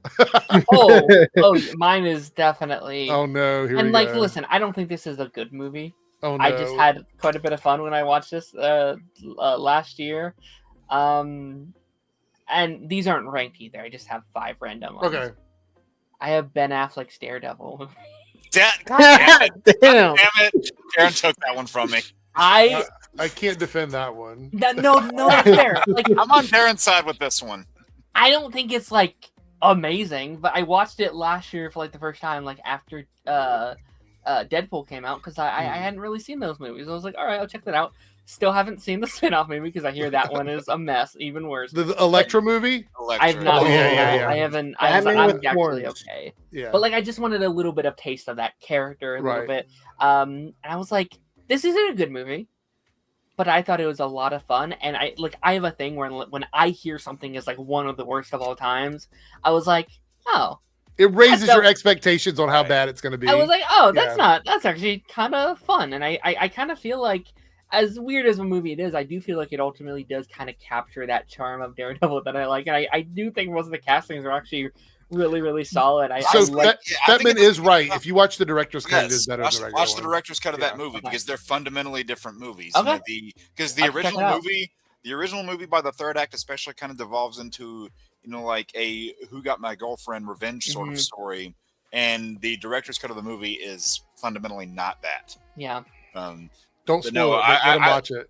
I'm not saying what happens, but no, I think that 2003 movie really does capture the charm, and you can tell the passion that Mark Steven Johnson and company. I also feel like it was inspired by Blade. It's got a lot of Bladeisms. It was definitely inspired by Blade, and you know, even the people who will say it's bad, they will still defend that that training montage scene with the Evanescence song playing in the background. Ronan, what is that's foggy? It's crazy. Yeah. What is next on your list, Ronan? When should I talk about these? Okay, you know what? I'll bring this one up. I effing love the Wolverine. The Wolverine. So the Silver Samurai trip to Japan one. Yeah. Having said that, yes, the big ass, Silver Samurai robot. That part does kill it a little bit for me. I've always said like, you know what? Don't make it a robot. Make it an actual dude in the Silver Samurai suit. That would have been way more personal and less feel like blatant studio notes. Like, I felt like that change was the studio going, we want a mech in this movie, and they had to make it happen. That movie was like a proof of concept for Logan. Yes, exactly. Like there is so much of them. I mean, again, Marco Beltrami's score. I go back to it. Like when I read the Wolverine storyline, the Frank Miller, Chris Claremont story, I listen to that soundtrack. I think up until that point, it's the best Hugh had looked and felt as Logan, and it was without, this is before the costume. Mm-hmm. This is, without the X-Men, even though there was still a lot of stuff being brought up, which I would have cut out, like, and I love Femkit, but like, you didn't need that much of Jean. Yeah. Just him being in a foreign land, not really being a guy of tradition and very Frank Miller inspired type stuff. I would have been. Oh, it is. So, it is. Chris Claremont, Frank Miller at the wazoo. Like, I mean, the opening stuff with the bear. I adore that movie so much, and I love Logan. Logan is probably my favorite or second favorite comic book superhero film of all time, but also the Wolverine goes up there because again, there's cool set pieces, and like I feel like people in the chat are writing down the stuff we're saying, and they're gonna like go watch the shit this week. They're like, wait a minute, I haven't watched that in a while. Or so Chris over here is like, the Wolverine is an excellent film, right? Like, I need to watch it again. That movie also was a big push for me to go to Japan. Like when I was in Japan, I thought about like, man, I wish I could go to the location where they shot the movie and like just pose of like, oh, this is where Logan was with Mariko and stuff. And so I adore that movie. Also, I want to point out that era of movies for me is very nostalgic because the way they were filmed was like that perfect blend of like 90s, but then also like leading into what we have now with filmmaking and the way cinematography is done. There was a lot of really good elements from that time. If you take away a lot of the bad CGI that we had, and it has a great making of. So. Go watch the making of for that. Like, is it on Disney Plus or? It's on even on YouTube where I usually watch it. Like, okay, James Mangold. Yeah, a lot of those making ofs for those movies, you can find compilations of them all on YouTube. Yeah. All right, 3Dub, what is your next choice? Which, by the way, these are in no particular order for me. I'm just numbering them because quickly. I want to say that making of thing that brings me back to a lot of those days of owning that stuff physically, because that's the only way you could see that stuff is by watching them DVDs and tapes over and over. 100% wasn't a thing back then. Yeah. Also, great mid credits, a post credit scene with the opening of the alternate ending with the suit. Yeah. Yeah. 3Dub, your next one. So now that I can speak, I'm going with another obscure hero film that isn't a like superhero film, but it has superpowers in it, and it's from 2009, and it's Push. That's a good one. Oh, I had fun with that one. Yeah, Chris Evans and Jamon Hudson, when I'm mistaken. And Dakota Fanning. Yeah. Heard of that. That's one of those like movies that people tend to forget about, and then you bring it up, you're like, oh yeah, that movie. Jump. It's another one. I was gonna say like another adjective, like not adjective. I haven't seen it in a while, but yeah, another action you can do. Push, What's jump. That, like Tim Allen one? The one that's like Tim Allen's a superhero. Oh, Zoom. Yes. That's another one. Yeah, Zoom's another one. Oh, somebody's asking about Foundation. Great fucking show. Oh, Jason. I need to Eric, you watch Foundation? Did you know Brother Day was running the Accuser? I did. By the way, he's apparently also being eyed to play Batman. I don't know how true that is, but I can see that. I've seen that rumor. He was good as Thranduil in the Hobbit movies. Oh yeah. All right, so this brings me to a franchise that's beloved, but a very I guess overlooked film in that franchise. I think I know what this is. And it's a 2002 movie. Okay. Never mind. Directed by Guillermo del Toro. It is Blade 2. Oh. That one is my favorite of the three. I know people argue the first one is their favorite because obviously the iconic blood rave and all that stuff. Like there's a lot of things in that first movie that's iconic. I like Blade 2 as a movie better, but I think Blade 1 has more like memorable scenes. But Blade 2 as a film, I think, is a better film, whereas Blade 3 is pretty much all Ryan Reynolds. But Blade 2 is essentially, like, in my mind, the introduction of the new vampires that are able to, like, overpower the other vampires, and they have to figure out a way to stop it. And then there's, like, a team dynamic to it that I really enjoy. Obviously, big fan of Del Toro. I pretty much love anything he does, whether it be TV shows or movies. And I will say that there obviously are elements in that movie that remind me of the Hellboy films, like the way some of the scenes are shot, the lighting, the cinematography, a lot of things there that are present. I like the Blade trilogy for what it is. 3 is really fucking corny. I but- still have fun with that movie though. It's bad, but I have fun with it. do, but it's so weird in the content. Like 1 and 2 are like hand in hand with each other. 3 is like their second cousin, once removed, twice removed, whatever. I mean, it really is kind of off in the distance because it doesn't feel like it's a Blade movie. Blade's in it, but it doesn't necessarily feel like just a straight up Blade movie. It's kind of given to Jessica Biel and Ryan Reynolds. I still haven't seen any of them. Any of them? I have not seen any of them. I missed it as like a teenager, and then like after a while, I was like, okay, I'm just gonna wait for the MCU to put out their version, and then I'll be super fresh on these. And they wouldn't come out. You're gonna be waiting a while, Darren. I think we should just finally watch. I can tell you right now, I would be super excited to go back and watch the Blade trilogy for the first time again. It's really, really good. It's so Blade is so like, I don't mean to oversell this, but Blade as a franchise, especially the first 2 movies, kind of established all the modern superhero movies. Like they really did. Yeah. I mean, like that combined with the X-Men films really did sort of set up everything that we have now. We wouldn't have what we have now if it wasn't for those movies. So they also Del Toro's 3 for 3 in my books of comic related movies, which I think James Gunn, I would call Del Toro ASAP if I were you. No, the Blade TV show does not count. Like we're not talking about that. Nope. All right, so Jake, what is your third? This might be the only list we do because we're taking our time on this one. We're taking our time. Look, I like the conversation. I'm good with this. So, Jake, what is your next option? So my next one here. This is a movie that is kind of middle of the road. Whenever people are having the conversation, people are not saying it's the worst, but people are also not saying it's the best. And I think it personally has a lot to offer. And that is from 2012, The Amazing Spider-Man, the first one. Yeah. Ooh, I will defend that with you all day. I'll stand on the hill with the sword. I think that film has a lot of things to offer. It gets kind of the heart of who Spider-Man is, right? And really takes him as somebody who is just a regular guy and wants to help the little guy, help those regular people, but also granted it does go down some roads with especially the whole like parent espionage stuff, which is taken to a bigger light in the second film. But you can say that they made some changes that weren't necessary, maybe answered questions people weren't asking. Fair criticism, sure, but it gets the heart of Spider-Man. I think really it gets the character right. The relationship between him and Emma Stone's Gwen, I think, is phenomenal. Love it.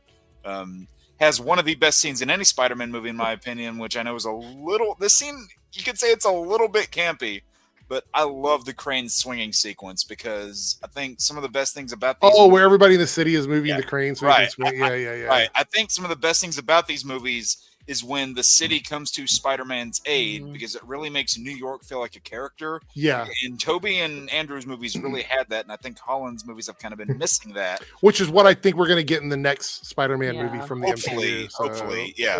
And I love the fact that Peter lost his stutter between the first and second movie. I also what I love about it also is that Andrew encapsulates the quippy Peter Parker, which is we didn't really get a lot with that with Tobey. Yeah. I love those Tobey movies. Granted, I mean, as you heard, like that's my personal favorite Spider-Man. I love all of them. His line in No Way Home. So, are you gonna go dress as a youth pastor to battle? What's that like? Right. I think that first movie has a lot to offer, and I was one of the people who was crapping on it at the time because I was that butthurt fan of where the hell is Spider-Man 4 at? Why was it canceled for this shit? Who the fuck does this guy think he is? I was mad about it for many years. To sort of piggyback on what you're saying before Darren jumps in, I think one of the biggest mistakes Sony has made is not capitalizing on bringing Andrew Garfield back in a Venom crossover with Tom Hardy off the success of No Way Home, because everybody wanted to see another Andrew Spider-Man movie after No Way Home. And if you didn't want to give him his own little thing, toss him into a Venom movie and have them like do something, on screen together. Instead, they left the money on the motherfucking table again and gave us Madam Web and gave us Kraven. I almost feel like they maybe lost their chance now that they did. It's gone now, 100%. But it sucks because like Andrew is still at the age he could have easily played another 3 movies as Spider-Man if they wanted to do that. You know what I mean? See you later, Christian. Have a good night. Darren, what's up? What's your next one? Oh, I was like, I'm fine, thank you. I am stepping into the DC animated realm. Oh no! Shut it down. Here we go. Please don't be the one I think it is. It might be. It might be. This one oh no. Wait, hold on. This might be on my list. I do have a DC animated one on my list. So. This one is very divisive. People either really, really love it, right. Oh boy, or they really, really hate it. I'm scared now. I'm scared. And some people say it's the worst comic movie of all time, but I really oh love no! No. This is Justice League Dark Apocalypse War. Okay, wait. People say that's the worst? I thought you were going to say Killing Joke. That's what I thought he was going to say. No, no, Killing no. Joke. I'm like, the Killing Joke is the worst. Right, No, that one's god awful. Like This one is like, because of what they do in that movie, a lot of people don't like that happens to their favorite characters. People like hate that they pretty much destroyed the universe, right? Like all their characters are either dead, Yes, or that's true. That's true. decapitated, or injured, and it's so bad that they literally have to rewrite. But I'm just glad you didn't pick Killing. Anything you could have picked would have been No, fine. Other no, than no, Killing Joke, right. so. I got really worried the more you were talking. I was like, please no. I just like remember watching that for the first time and being like, I love the balls of this movie to end your universe in that way, Right. and just kind of being shit piled a little bit like that's one of the worst superhero movies of all time. I was like, really? Because I think that movie does so many uniquely cool things, and it's able to play in that playground that I'll be honest, I don't know if any other comic movie I've seen has had that level of balls to do. Of like, yep, we have run our course, and we are telling the story that. Not every story has a happy ending, but there's always a hope at the end of the tunnel. And that shot of Barry like running with Matt Ryan's like voiceover of like it's like this is what you have to do, Barry. This is your last chance of survival. Like I think that is really, really, really cool. Now what it led to, I've heard, is not people's favorite, obviously, but I am a big fan of this one. Yeah. I would say the Flash ended in a ballsy move to basically have the worst acting Batman permanently there. What do you mean? Robert Pattinson wasn't there? No, the worst, really worst.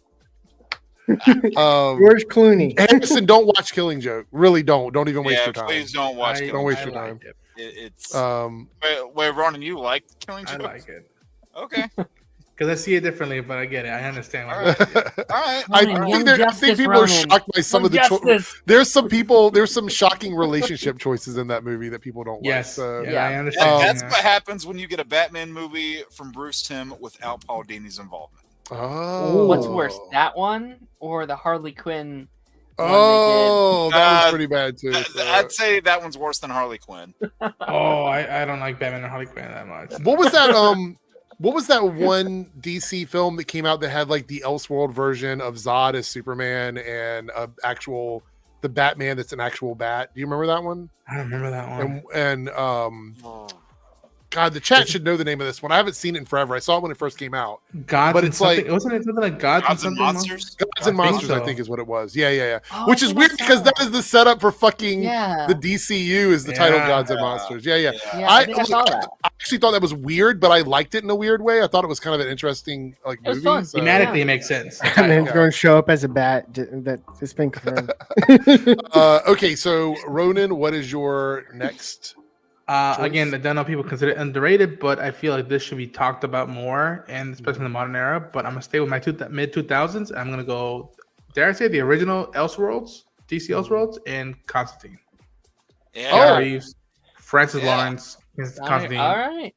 We're still waiting on that sequel that was supposed to come out. So. 20 years later, man. 20 years later. If James Gunn really wants to make a stamp with the DC Elseworlds besides the Batman Part 2, be like, we're gonna do Constantine, we're bringing back Keanu Reeves and Francis Lawrence.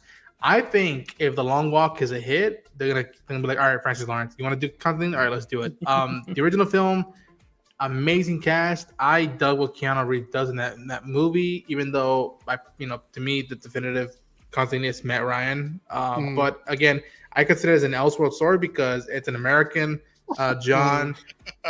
You still keep brother not what's it Brother Midnight or I forget Jimon Hunter's character.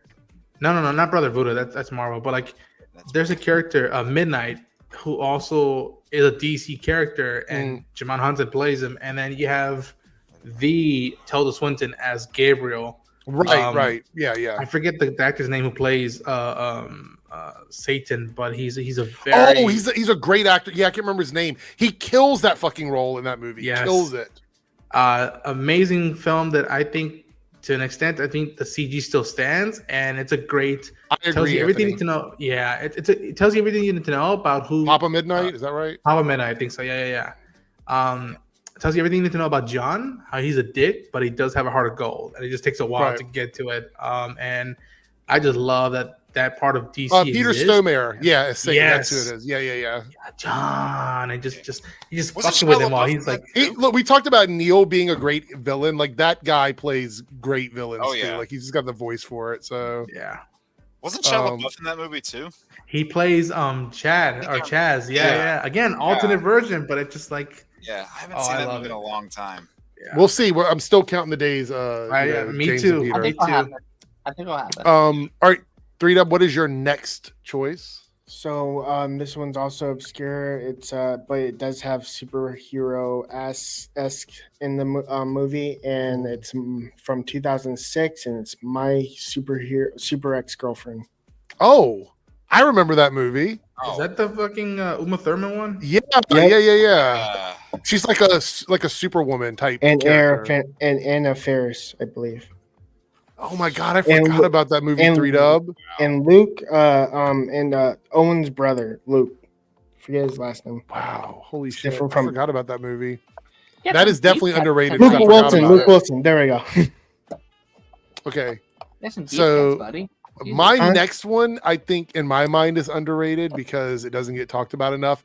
And I actually think if it was done exactly the way it was in animation and live action, it would be one of the best DC movies ever made.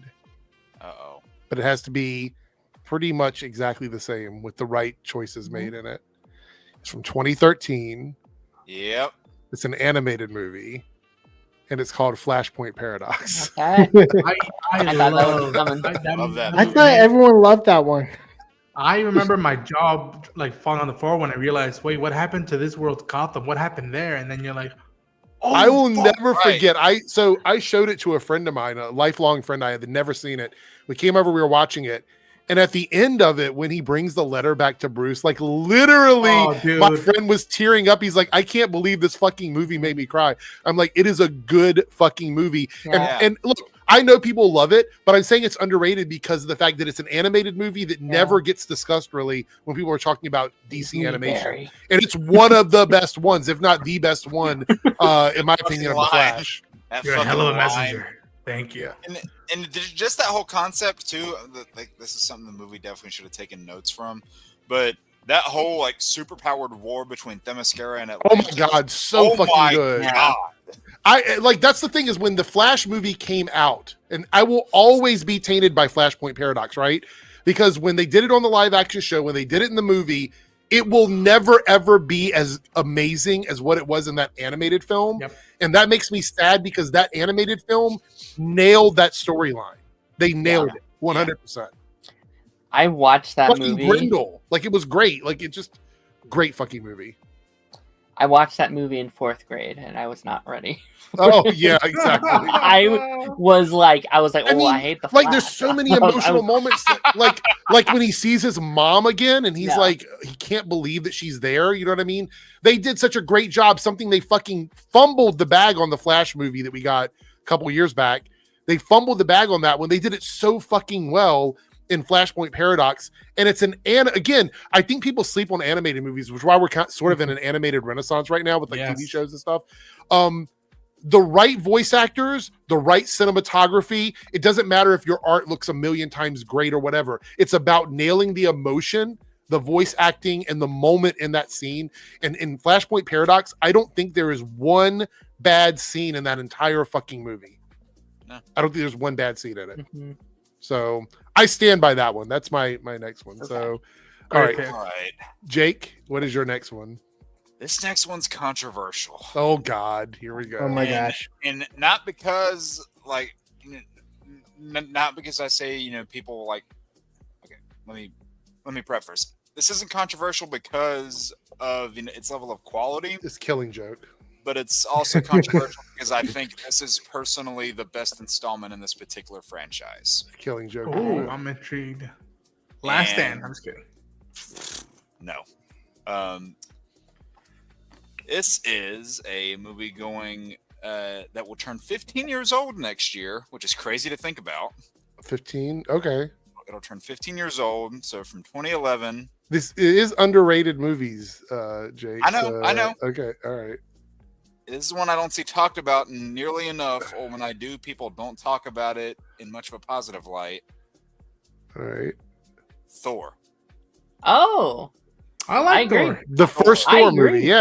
I No, First Thor movie. I think that one, like my 2-for-1 like take on these movies pisses so many people off because not only do I consider Thor Ragnarok to be not a good Thor movie, I think the first Thor movie is by far and away the best, and it's not even close. Okay. Like, I think it really gets What the about heart of four? the character right. No, Darren. It gets the heart of the character right. It gets that Asgardian, it has that Shakespearean aesthetic that I love about that character that I think really needs to be brought back. Works as a character study.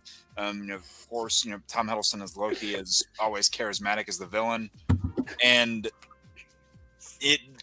this movie takes, like, out of all the Thor movies, it blends, your lighthearted comedic nature with your serious tone the best, in my opinion, because, 2 doesn't exactly have that good of a mix of those two things. And then from Ragnarok onward, within the solo installments, it just goes, in my opinion, downhill. The tough part is the reason why that movie feels that way and it's so good is it's a fish out of water movie and they can't do that again. Right. There's no way to put you Right. can't put the bottle back. You can't put the water back in the bottle anymore. Right. Like, But I think there's so much potential for world building that you could do in your Asgard setting, Mhm. whether you want to have it set in Asgard or any of the other spots in the 9 realms. Yeah. There's a lot you could do there. A lot of great, not only great storytelling and world building and lore, but from a superficial standpoint, you have potentials for great cinematography and Thor interacting with all these different beings and learning different things from them. And they just haven't really done a lot of that, in my opinion. I think the first movie, I think you kind of had to bring him to Earth to get him to learn some of those valuable lessons. And I think some of the magic of him, growing there has kind of been lost because, especially with this last movie, it feels like he's going back on things that he's already learned and he's regressing as a character instead of growing. I think if that movie came out now, people would love it. People would adore it because that's what, Go ahead. like that's what people have been asking for is like these Marvel movies with like a different template and like a different genre. That's what it is. Like this is Marvel's rom-com, and I kind of love it for it. Like I kind of think it's like really really fun. It has one of my favorite emotional scenes, and it has a monologue I could recite when Loki confronts Odin. He's like, "I'm a monster," like those stories that parents tell the children at night, and that's why it makes sense now why you've heard Thor all those years, because no matter how much he claimed to love me, you couldn't have a frost giant sitting on the throne of Asgard. And I just I can recite that thing to the end of the day. By the way, I want to point out that. Go ahead, Jake. Sorry. I was gonna say the banishment scene is, I think, one of my favorite scenes in the MCU still, because it tears down everything that's wrong with his character. And the casting a fool. I think the casting of Tom as Loki was brilliant on Marvel's part, because the truth is he carried the entire second film. Like, even though the second film is considered to be not a good movie, I think you could argue that Loki is still the best part of that second movie. Probably. So, Potential hot take too. I think this like that movie is Tom Hiddleston's best Thor movie. the first one? The first one. Yeah, like outside of the series, I think that is I think he has a better arc than Thor. I think Thor's arc in there is like, it's good, but it's not the greatest. But like Loki is like, he has a full-fledged story arc, and like what he's doing makes a lot of sense. Yeah, it's just fascinating how much he like believes in it. He was like almost the highlight of that movie, and then Avengers 1 comes out, and like Tom is a sensation all over the world. Like it's fascinating. All right, Dan, I what love is your next choice? So my next choice is Thor: Love and no, I was kidding. Oh jeez. No, the movie I have is probably way worse. I want to preface this by saying I actually do hate this movie. The one I'm about to mention, I don't think it's good, but there are underrated elements to it. There are things about this movie I actually really do like. Okay. Me and Jake have talked about this movie quite a bit. Hold your pearls, Jake. X-Men Apocalypse. I don't know. You're gonna get my girl Jubilee dirty. Let me cook just for a second, because I do hate this movie quite a bit. I do think it's a really, really bad movie, but I do think it has a lot of moments that people kind of underlook because the overall movie is shit. I actually love everything with just all the kids hanging out, like with all the kids like hanging out, like at the X-Mansion having fun. That part is fun. Okay, everything without the title character is fine. That is my point exactly. I love everything that isn't Apocalypse, like Quicksilver having the like mansion fight scene, them hanging out, the like ending scene when they're all like suiting up in those suits. Like, they're finally doing it. It's just Apocalypse, the person in said title. They did Oscar dirty. Very good. They did Oscar dirty. Yeah. It's very dirty. And I will say, like, I think the reason I can find enjoyment out of this is it's the most I have ever felt one of these movies, except for Deadpool and Wolverine, and maybe First Class as well, because that's also really good. Feels like an actual X-Men movie. Like that feeling that I love from the X-Men, I got there, just not very much. The Auschwitz scene, I mean, the thing that really bugs me about that movie particularly is I got tired of seeing them becoming the X-Men and just wanted to see them as the X-Men. Yeah. Like, they kept forming the team because it just kept becoming a team building movie and not establishing off of that foundation. I would also say that Archangel, like the Archangel in that movie was great. Yeah. Like that made me appreciate Last Stand Angel more. Like that's. Yeah. I mean, I think both Angels are pretty bad, but also granted, the Wolverine scene in that film was also fantastic. Yeah, I don't mind it. It's just that like it was right there, and they cut away from the visor.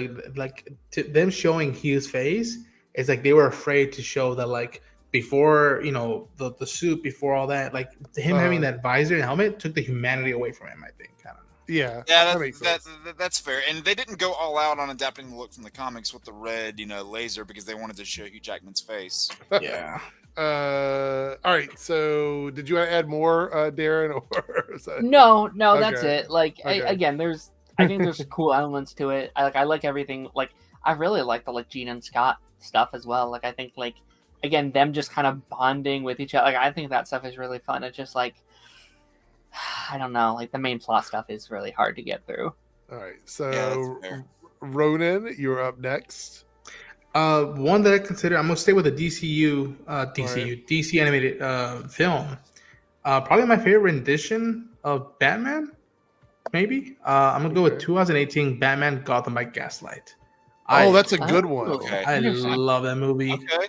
I think behind Kevin Conroy, Bruce Greenwood is the best voiced of Batman and all, and like again it's Batman versus Jack the Ripper, and I'm like I am patiently waiting for them to do that live action one day. Like that is just a cool concept, and there's so much you can do about society, about views on women, about the morality of those who uphold the law and those who go above the law. And I just love we're in the Victorian era. I remember when I first heard the concept, it blew my mind. I'm like, wait, what? Batman in the Victorian era? And like he looks cool, and it's drawn by Mike Mignola. Right. Yeah. It was written by the late great Brian Augustine. May he rest in peace. I just adore that. Stylistically, it's awesome. I mean, if you go back and look at the original story, it is more streamlined. There's not that many Gotham and Batman characters. In the movie, there's a ton of them. They put them out throughout the whole story, and I just adore that setting, that vibe, and that rendition and take on Batman. I hope we see more of it. So that's the other thing, Chris, is I feel like we're getting close to the end of the list, and Aizo Okada is going to be coming out soon, so we'll be able to like turn this off and start watching that if we want. 3Dub, what is your next one here? I was a little worried when Darren mentioned it, but this is from 2006, and it's Zoom. Oh, What? I was like a little worried when Darren mentioned. I was like, I purposely did obscure superhero movies for a reason. you are doing obscure, yeah. The Flash villain? He got his own movie? exactly. When does Zoom get his Whoa. own movie? Yeah. That's crazy, man. What? First in line for that. All right, let me get my list over here. I thought it was very Eric, unique I to sent have. you some more. I seen you some more list options in the Discord, by the way. For tonight? Yeah. So no, just for like future stuff. If you want. I thought it was very unique that they All right, I'll look in a minute. literally wiped the entire family out and left one hero alive. And Yeah. like the whole like turncoat of one of the a brother and also a superhero Mhm. and just like killing the entire family. I thought that was Spoilers? you've seen it. No, I haven't. Or if I have, it's been a very long time. So my final one is The Killing Joke. Just kidding. So my final one is a movie from 1991. And I think if it came out today, it'd probably be much better received. But I think a lot of people are nostalgic for it. Like when I mention it, I think a lot of people are gonna be like, yeah, I remember that one. It's a movie called The Rocketeer. Does anybody remember that movie? Yeah, I remember The From Rocketeer. 1991. Oh, I Yeah. love Rocketeer. Yeah. It's such a fun period piece movie. And it really does have the spirit of the comic book. So I enjoyed it. And I would love to see them sort of pick that up and do something with that IP in modern times, because I feel like the whole steampunk trend or whatever came and went. We could really dive back into that now and sort of go back into that world and try some things that we didn't try before. So yeah, Rocketeer for sure for me is that's the last one, right? That's the final one. Okay. All right. So yeah, this will be the last one we do tonight because we're not gonna have time to do the other one before Eyes of Wakanda comes out. So anyway, Jake, what is your next one?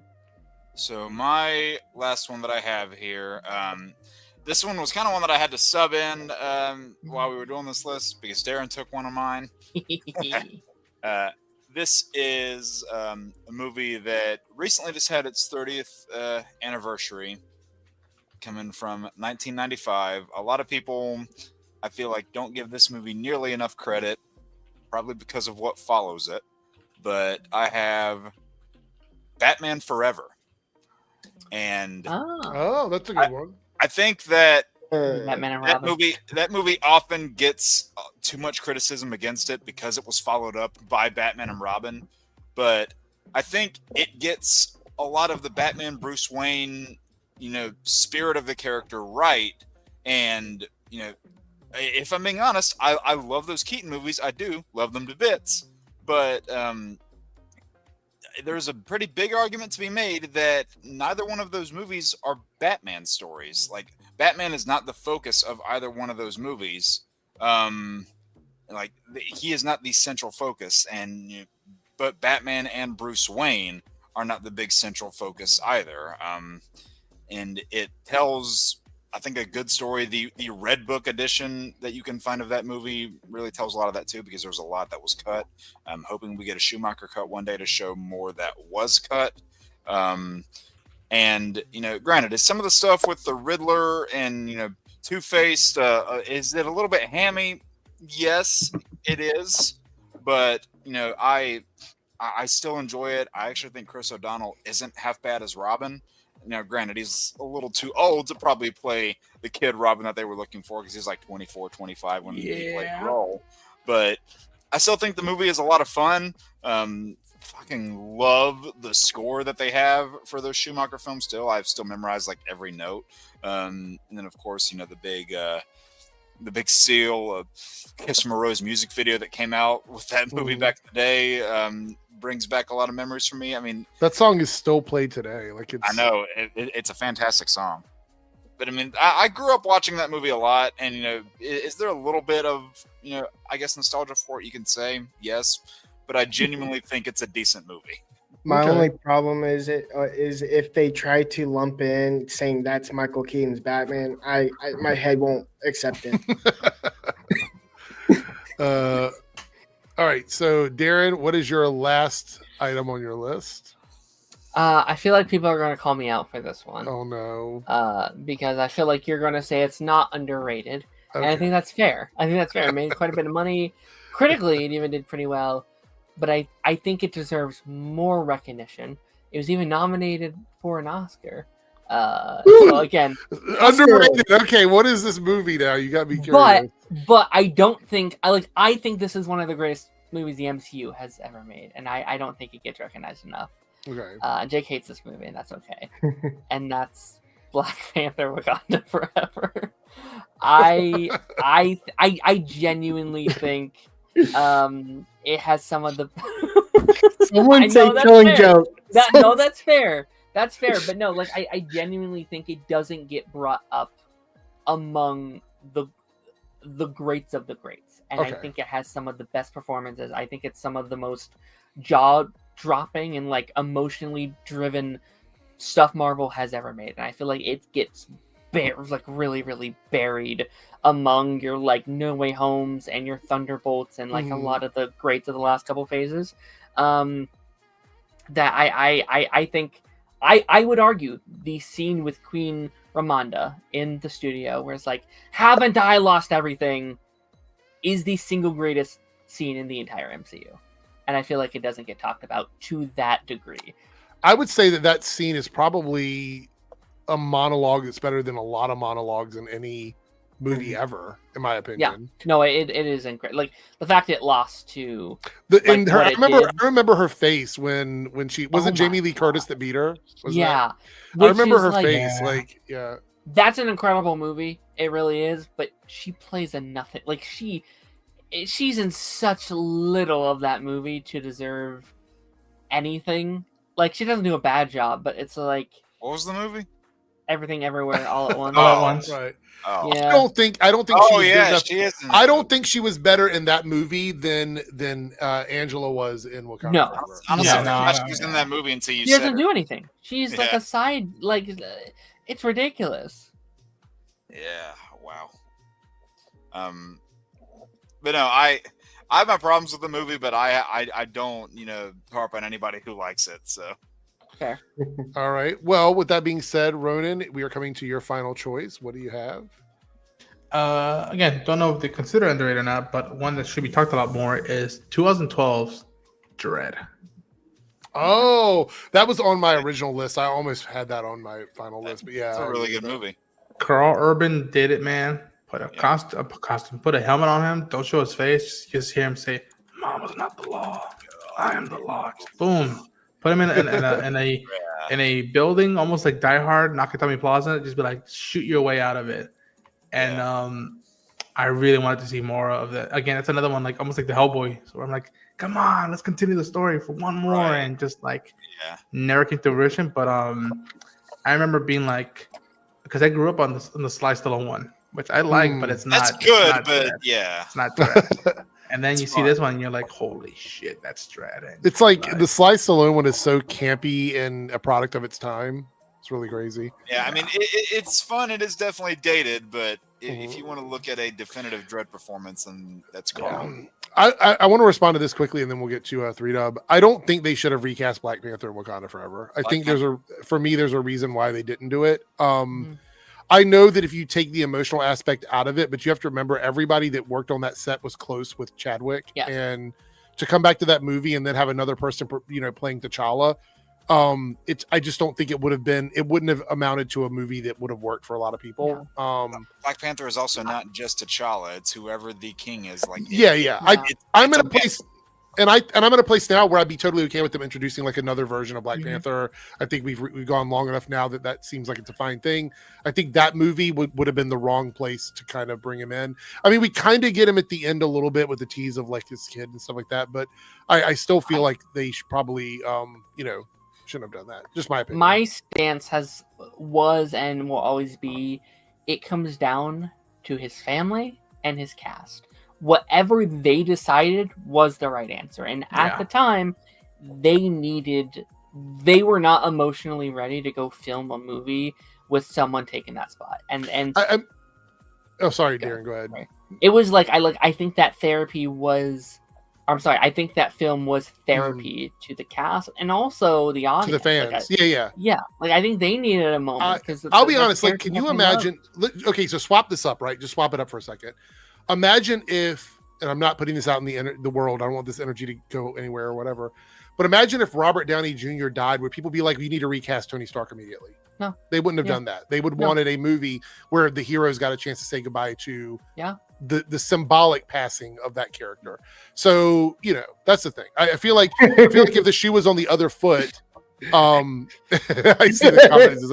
I feel like if the shoe were on the other foot and it were other characters in the MCU, people would want them to pay tribute to that person, which is why it's a little weird that everybody feels like, I would say everybody, a portion of the internet feels we should have just recast Black Panther right away. Now, Jason, you're totally okay with feeling that it's just a different perspective. Yeah, of course, but I think the decision they made in the movie was it was for the fans and for the people that were making the movie as well. And I actually respect the fuck out of Marvel for letting them do that, because Marvel could have been like, we're not going to let you do this. And they could have said, we're going to make this movie without Ryan Coogler. We're going to make this movie with a whole new cast. We're going to do all, they could have done all of that, but they didn't. They said, we're going to trust you and let you make the movie that you think you can make. Now, there's other issues with Wakanda Forever. There's other issues with that movie, I think, but I don't think making Shuri Black Panther was the wrong decision.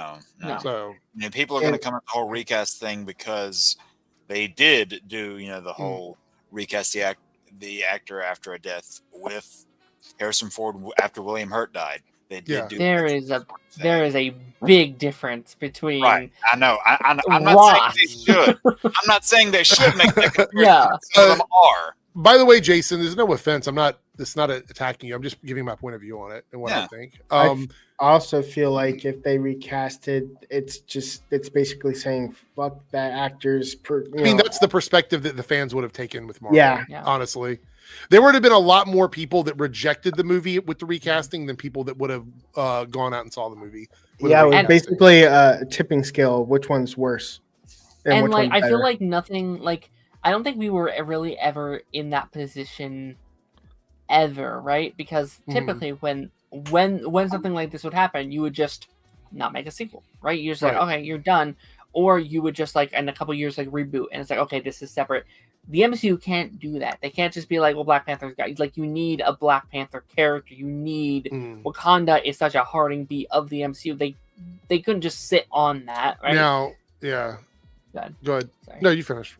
I'm done, I think. I was going to say that if I, in a perfect world, under the right circumstances, I probably would have liked to seen M'Baku as Black Panther, personally. I think he would have made a really cool Black Panther. Yeah, I would have liked it because he's been the king before and he's had that whole mantle of the man. Yeah, but the thing is that I feel like Shuri had already had the title as well in the comics, and they just went with the most logical choice in their mind. But I think they made the right choice. Like they made him king and have her be Black Panther. And I think that's a good balance. I think honestly though that we're going to see a shared title of Black Panther. I don't think they're going to take it away from her. I think it's going to be her and someone else sharing the title probably. Even though that's not really something that you typically see, but I think they're probably going to do that because they don't want to look bad about snatching her title away, but they also want to have their cake and eat it too. So that's what she didn't actually do the whole ancestor thing. She went to the other guy.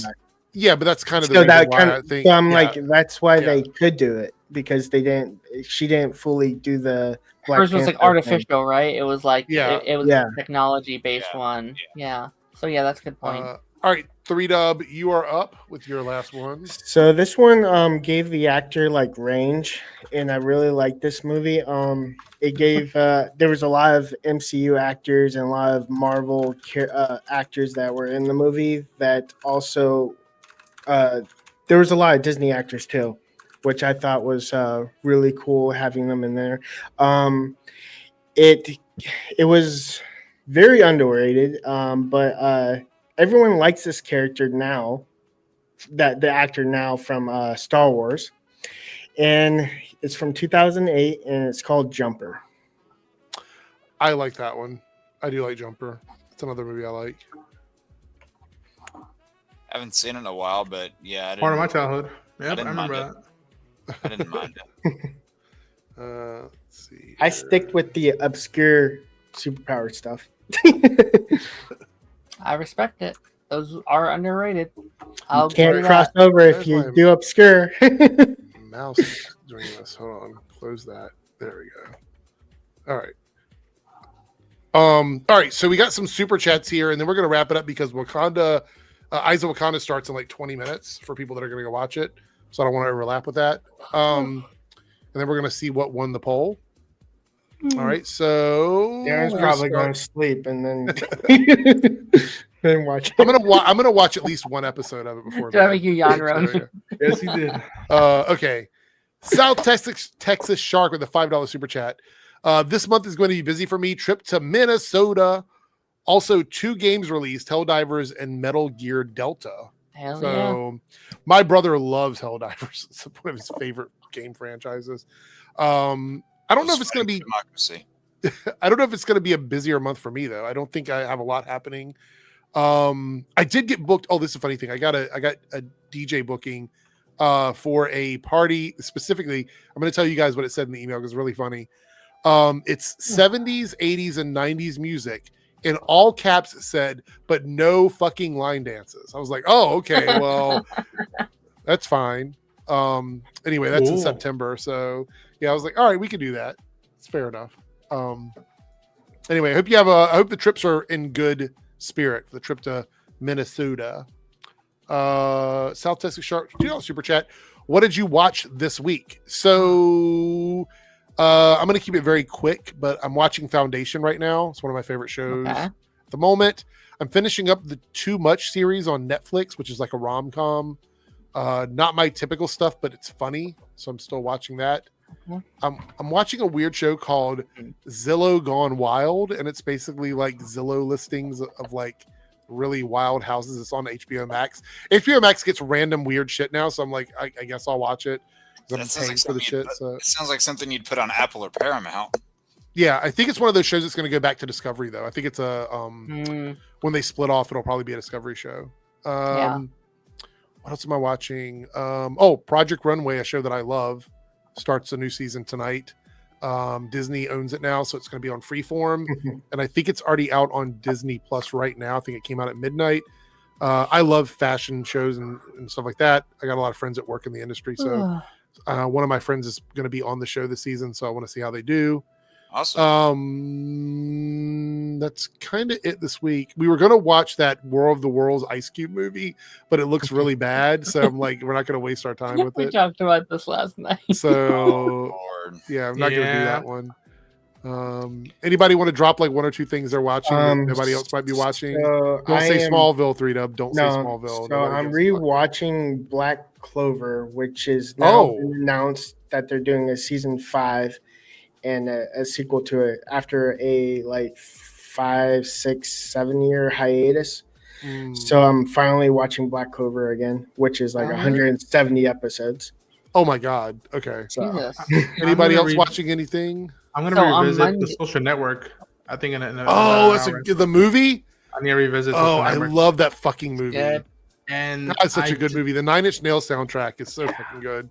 And I just saw something that technically I can't talk about, Mhm. but pretty soon. And this thing that I just watched, I think in the next few weeks, I'm gonna start hyping up because it's something worthy of people checking out. Very cool. Mhm. Okay. On Monday, I Mhm. had I couldn't make it because I had work in the following morning, so I couldn't make the stream. But my plan was I had a friend over. It was great. I was like, okay, we're going to go see Fantastic Four again for like round 2. It was really good. And I get him. I was like, yeah, we're going to go see this movie. He's like, actually, I'd rather we go see Smurfs. So we saw Smurfs. And is it as bad as the scores? It's pretty damn bad. Oh It's- no! It's How much drugs did you take? it wasn't good. It wasn't very good. You were a friend of mine. Do you know who were a plays the main friend of character, Eric? mine. James Corden. What? He's the Really? main Smurf in That's that the movie. reason why it failed. Fucking Really? James Corden. He's in every fucking failing movie that's ever been I made. almost cried when I found out he was the main Smurf. He has like 3 songs. It's Oh, no. and- Cringe. and you know what pissed me off even more? Ooh, so, baby, like- do you know what that's worth? Solo's in that too, isn't he? Who? Isn't Zolo in that too? He is, but you can barely hear him. Oh What wow. what really pissed me off the most, I think, is like we all know it was like live action hybrid, like animated, right? It was one of those half and half. But it really isn't, right? Like they never address that some of the stuff is live action, that they're in this real world. They just kind of appear there. And the whole movie, like you never see anybody's real face. You just see like real legs walk across. So the it's like screen. the Peanuts thing where the teachers' heads are cut off and everything.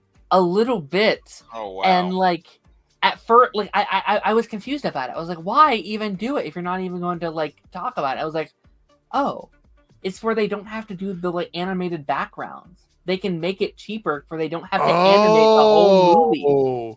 So the animation is just laid over that real footage or whatever. And I was so pissed. I was like, that's the most lazy shit I have ever seen in my life. Wow. Ridiculous. Yeah. Real question, Darren. As Chris said, are you a masochist? Oh my god. Jake, are you watching anything important this week? I mean, it depends on how you define important. I am. This is not going to be a surprise, but I guess as a little bit of a weekend, morning routines, whenever I'm not working or anything like that. I mean, I'll turn on Disney Plus on my TV and I'll just cut an X-Men animated series rerun on. It's therapy. What can I say? Yeah. You know what I need to rewatch? Cape Crusaders. You need to watch that. Yeah. Oh, that's a good one. Yeah. All right. So Parker dropped a $2 super chat and Harrison dropped a 99-cent super chat. Thank you so much for putting us over the top. Now that we're done with that, let's see what everybody picked on the poll. Here we go. Full goal. It's going to be. Hold on. Here we go. Come on. Is it gonna load up? Hold on. Is it not loading for me? Darren, don't fall out of your chair. Oh, with 35%, this was a close one, you guys. Like the top three kind of were close. 35% is top 5 anime shows of all time. Woo! Yeah. I guess I won't be there that week. That's okay. That's Well, really then the 3 dubs interesting. can have fun. Me and Jake would. Darren's like, I'll just watch. I'm not gonna participate. No, I mean, there's a lot that I've seen, so I mean, I would have a list. I have never finished a single one. Oh, man. Oh, man. I mean, you could always just say K-pop Demon Hunters and just do that one. Yeah. That's Let's see. fun. Pokemon, Bakugan, Avatar. People will Digimon. Not Avatar. I appreciate that. It's too funny. Apparently, HBO has removed all Cartoon Network shows made pre-2010. Yeah. Oh, Again, that adds to. I'm telling y'all, keep on the lookout for Coyote versus Acme. That movie, if it hit to right, it's gonna be big. And the amount of jabs I heard throughout the panel and in that movie. Batman Ninja. Terminator Zero counts. You know how I knew the anime would win? Because I already put it down on the list. I mean, that would be his number one then. If Avatar counted, that would be Darren's number one. Yep. Avatar: The Last Airbender. I do like accept that it's a anime inspired. Yeah. So they were very close to doing a Ben 10 anime. Oh wow. I could have done that. Right, so it's anime and anime adjacent. So stuff that's like inspired by anime that isn't straight up anime. And I'm only doing that because Darren doesn't know any. I will say the Smurfs movie has a scene. Does anyone care about spoilers for Smurfs? No. There's a scene. Spoilers for anyone who would possibly give a shit. It turns into like a multiverse movie in the third act. And there is a scene where they do turn into anime. So wait a minute. Would they just randomly do multiverse in a Smurfs movie? That's crazy. Yeah, they go through like different dimensions. Like, does anybody care about spoilers? And Ronan's down there like, who the fuck do I look like? You're welcome, Shadius. Thank you for being here. So I want to thank everybody for stopping in tonight before we wrap it up, because we got 15 minutes before Eyes of Wakanda for those that are going to be watching it. Again, that is going to be the topic for Monday's stream. So if anybody wants to watch those episodes before Monday, there's only 4 of them. So get your Wakanda in. I want to thank 3Dub for being here tonight, as usual, from the start. Darren popped in at the beginning right before he went to live. So thank you, Darren, for being here. I'm doing this in order of arrival. So I want to thank Jake for jumping in and joining us. And then, of course, Ronan for hopping in as well. We still have to get Glimmer in. I spoke with her about joining us. She was unable because she was still in San Diego on, what was it, last week? So, yeah, we will definitely get her on at some point. I'd love to have her again. Thanks everybody in the chat, all the people that super chatted tonight to pull together and get the goal done. Thank you guys so much. You are amazing.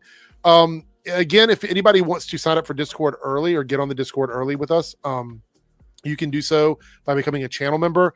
Lone Wolf, I still couldn't find what you were trying to point out to me. So if you want me to talk about it on Monday, then let me know. Like, tag me on Discord tonight. Let me know so I know which one it is. I just didn't see it. But yeah, so thank you guys so much for being here, everybody. And we will see everyone on Monday with some Eyes of Wakanda discussion and another maybe one or two of these little top 10 lists. So see you later. Have a good night.